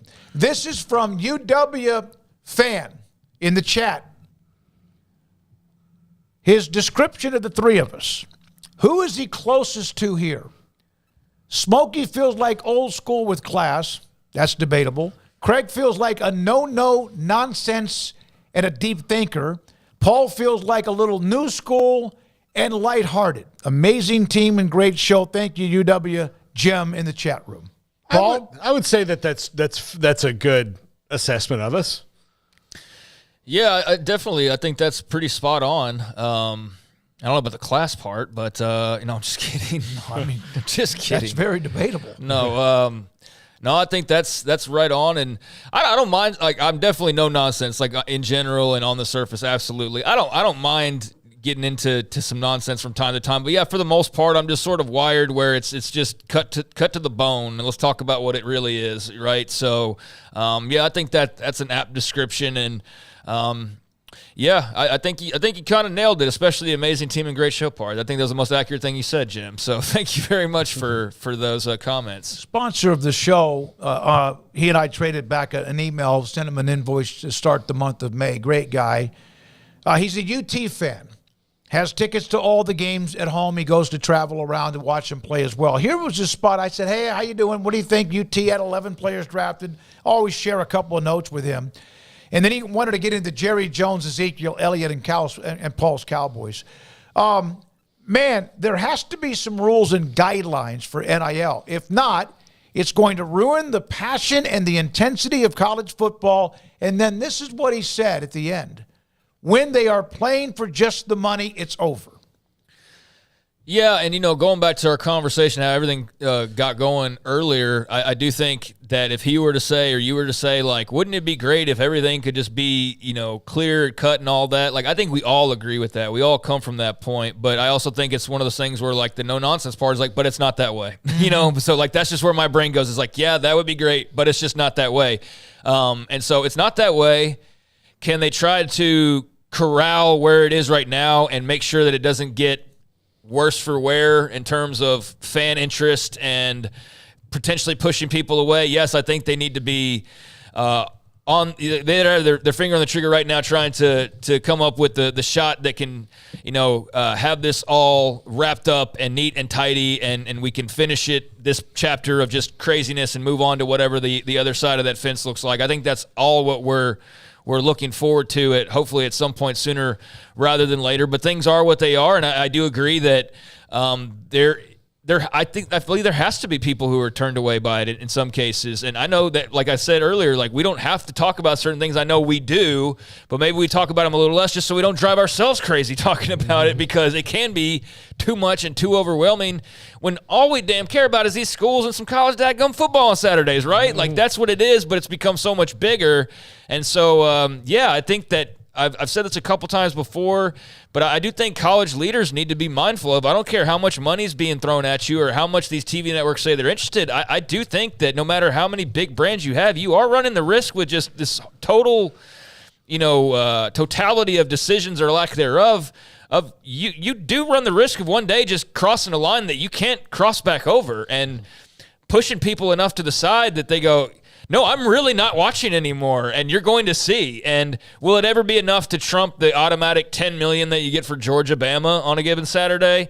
Probably not. So will they blink? Probably not. But, I do think they're at least flirting with trying to see whether that's true or not. And I don't know that that's something that you really want to do if you're in their shoes. I think you'd be doing everything you can to, while accommodating the athlete first and foremost, make your fans happy. And I don't know how much of that's going on these days, and I don't know how much they care. And I do think that's where you wonder of, like, all right, well, if this stays the course and this is all it is moving forward all the time, then you are going to turn people away. But will it be enough to make a difference? They're banking on no. No, because of the attendance and the TV numbers and the ratings and commitment are those schools who won't turn away. Right. You might lose some of the peripheral. I've long maintained, I think the TV networks want to have everybody involved they can, because for as much as like maybe 200,000 people tune into a random Saturday game on ESPN News of like Alcorn State or somebody, like, I'm just throwing stuff out there. Like, that's not going to hurt them in the long run, but they still want the content. If they didn't, they wouldn't have it on there. We used to mention that right. when USC, so there's some value. Content is still got a value. Content still has value. Football games still has value, but you know what content means, Craig? Have you all been seeing these things about, well, who's going to get the NBA? Yeah. And if TNT or Turner loses the NBA, oh, yeah, people are losing their minds. What content will they have to replace it? Because there's not a lot left, because all of college football has been pretty much sucked up. Well, there's a trickle-down effect, because it just so happens that the wrestling company that airs on the Turner Networks is coming up for its deal, and it's not WWE. It's not getting $4 billion or whatever. It's not even going to probably sniff that or come close. If they lose the NBA, it might be dead, period. Mm-hmm. Because why else? Like, you partnered around the NBA in some cases as a part of your overall package of what TNT or TBS or whatever is about. And if all of a sudden you were to lose the NBA, I mean, yeah, Turner basically loses its identity for all intents and purposes. I know they've got some other stuff here and there, but that would be a massive blow to that network. And I think it would create the cancellation of other programs like the one that I just mentioned, as opposed to walking in going like, hey, we're expecting a raise. It's like, no, you're going to get like the pink slip, actually, because we no longer have the NBA. But, yeah, content is still king, and I think obviously there's a want for that content. But I do wonder sometimes if there aren't networks going, yeah, if we lose a few 100,000 each Saturday, but we get this extra million because now Texas and Oklahoma are in this league and they're playing more teams. Like, I do think there are people, at least in that room, that think that that's okay and that will be fine in the long run. And I don't know if that's true or not, but I think there are at least some that are trying to pull it in that direction. I think there are others that see the big picture for what it is and understand that's the healthier and better way for everybody. But who's to say who gets their way in the end? I mean, the TV networks are going to be the ones to determine that, really. Well, yeah, I mean, we could say the SEC, Big Ten, Petiti, and Sankey, but the networks, of course, with some big, huge, you know what. So, all right, Paul Catalina and the top 5. Waco Regional. It's the season to rev up your drive with Alon Samuels with the new Dodge Chrysler Jeep Ram in Waco. Your ultimate destination for unbeatable deals and top-notch service. Looking for a reliable ride to conquer these beautiful spring days? Look no further. The powerful trucks and sleek sedans are the perfect SUV. We've got the perfect vehicle to match your style and budget. Over 300 new vehicles to choose from. Now's the time to make your move. Enjoy special discounts, low financing rates, and incredible incentives. But hurry, these offers won't last forever. Alon Samuels in Waco. Come by. Let's be friends. At Ideal MRI, we feel blessed to be a part of the Waco community. We're a small family business right here in Central Texas, and our goal is to bring down the cost of healthcare while maintaining high quality. At times like this, the cost of healthcare has never been more important, and unfortunately, significant illnesses and injuries still occur. That's why Ideal MRI is open and here to serve you through the difficult time. We offer premium MRIs just like a hospital with state-of-the-art technology and specialists, but you'll pay less. Sometimes thousands of dollars less, whether you're using insurance or not. At Ideal MRI, we accept most insurance and there are no hidden costs. Even offering financing if that's needed, everything included in the price, and you'll not get something as a surprise in the mail later on. If you need an MRI, ask your doctor about Ideal MRI. They'll know. You can schedule an appointment safely from home online in minutes at idealmri.com or give us a call, 833-IDEAL-MRI, idealmri.com. TFNB, your bank for life, is the official local bank of Baylor Athletics. Find out why more Central Texas are making TFNB their bank for life. Sign up for our Edge checking and savings accounts to earn interest or cash back. With 5 convenient locations and an award-winning mobile app, banking has never been easier. TFNB, your bank for life. Member FDIC.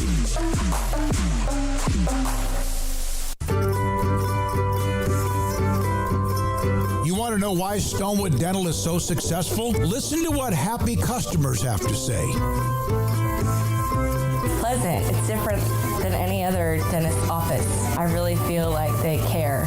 And it's not that you're here for 2 hours waiting on someone to take care of you. It's quick and easy, and I bring my kids, and my kids love being here too. They really love the treasure box. Staff is really nice and accommodating, real friendly. You feel more like home. It's not sterile looking. Everybody has their own personalized rooms with decorations and decor, and they'll even have a blanket for you when it's cold. I've recommended people to actually come here, and they are patients now. I really love it here. It feels like family. Learn more, stonewood-dental.com.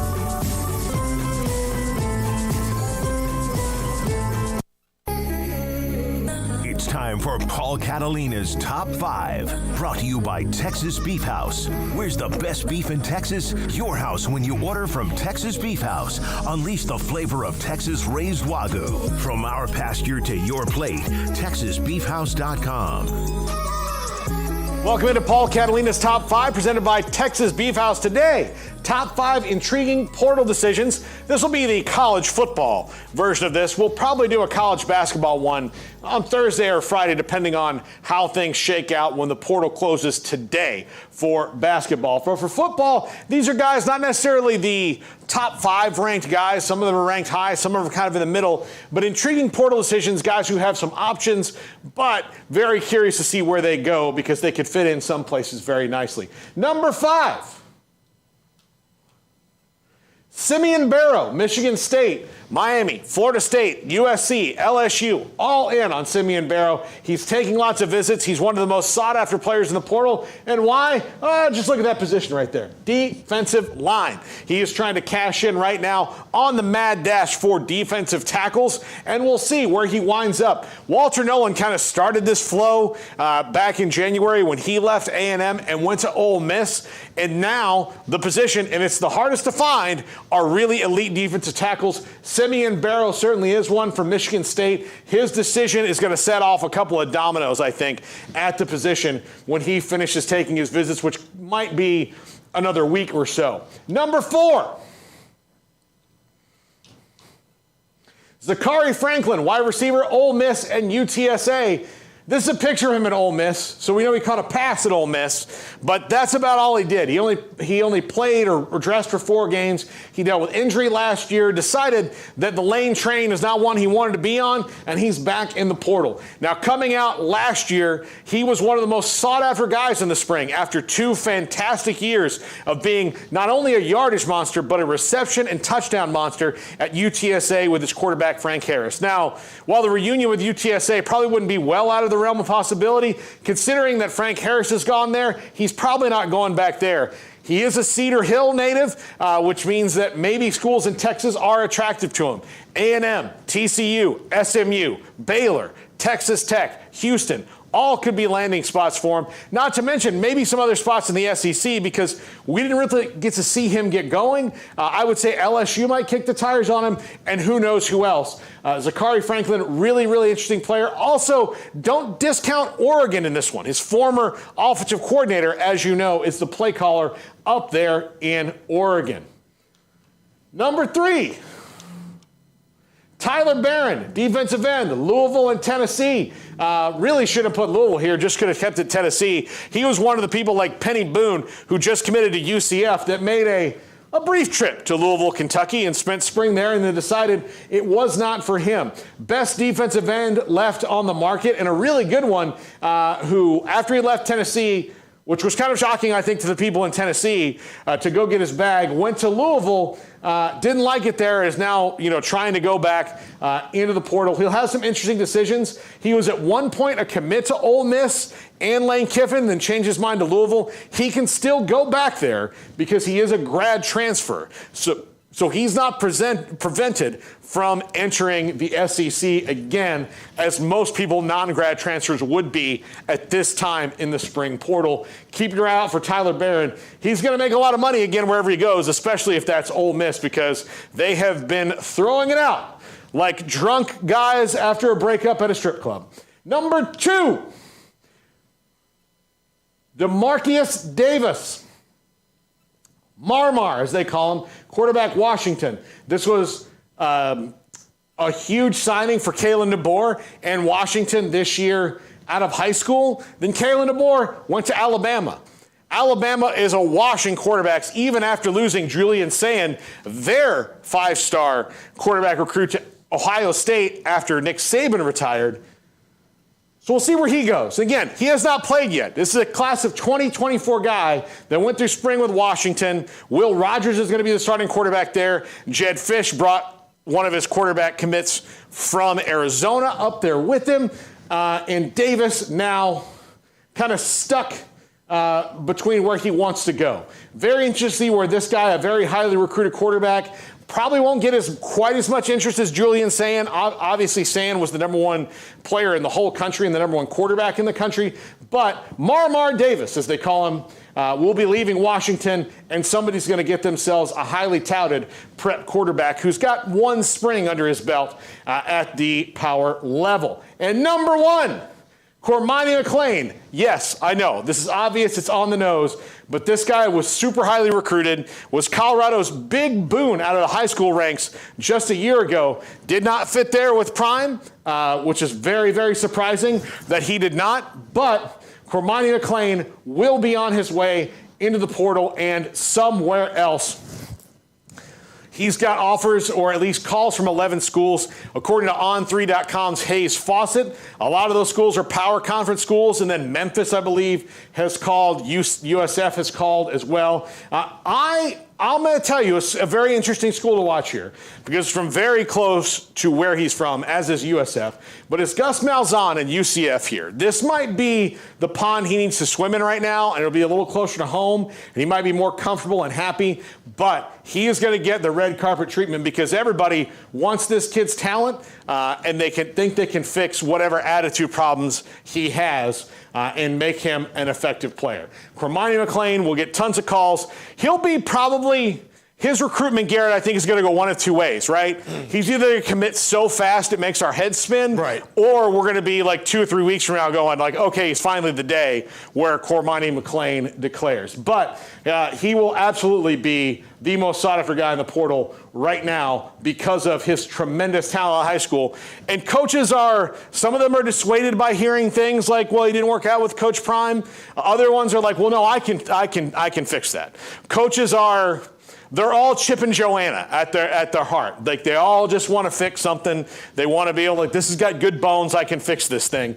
And that's Cormani McClain to a lot of coaches. Like, okay, well, as a young freshman, he didn't have the right attitude. Maybe a transfer helps him, jumpstart the system and we can get him pointed on the right track. Maybe Deion Sanders just wasn't the best fit for him. Deion's maybe even admitted that much. Like he didn't want to, do the things we wanted. He's not a fit here and wish him the best of luck. It's actually probably one of the nicer things that Deion has said about some of the kids that have left in the portal. That's going to do it for the top 5. We're back to wrap it up right after this. All right, who's Delaware's mascot? The Blue Hens. The Blue Hens, yep. Just that banner's been up behind you. I've been wanting to ask that question. All right, tomorrow Paul and Craig will handle the show. I'll be back on Friday. Garrett Ross, thank you very much. Yes, Emery Winter and Jack McKenzie. We just had an office meeting and nobody knows about it. It was kind of nice. Well, now they do. Now they do. It's like very, very, it's just kind of nice to do that. All right, so thank you. Those of you in the chat, the text line, when you contact us, and in fact, it was the fan, Juan, the big Houston fan, about the Columbia Blue. That was cool. Thank you for doing that. Thanks to all of our guests and our sponsors every single day. Triple Option 1 to 2 with Paul and Garrett. And then this show from 3 until 6, Craig Smoak, Paul Catalina, Garrett Ross, Emery Winter, Jack McKenzie, and I'm David Smoak. Have a great night. This is 365 Sports.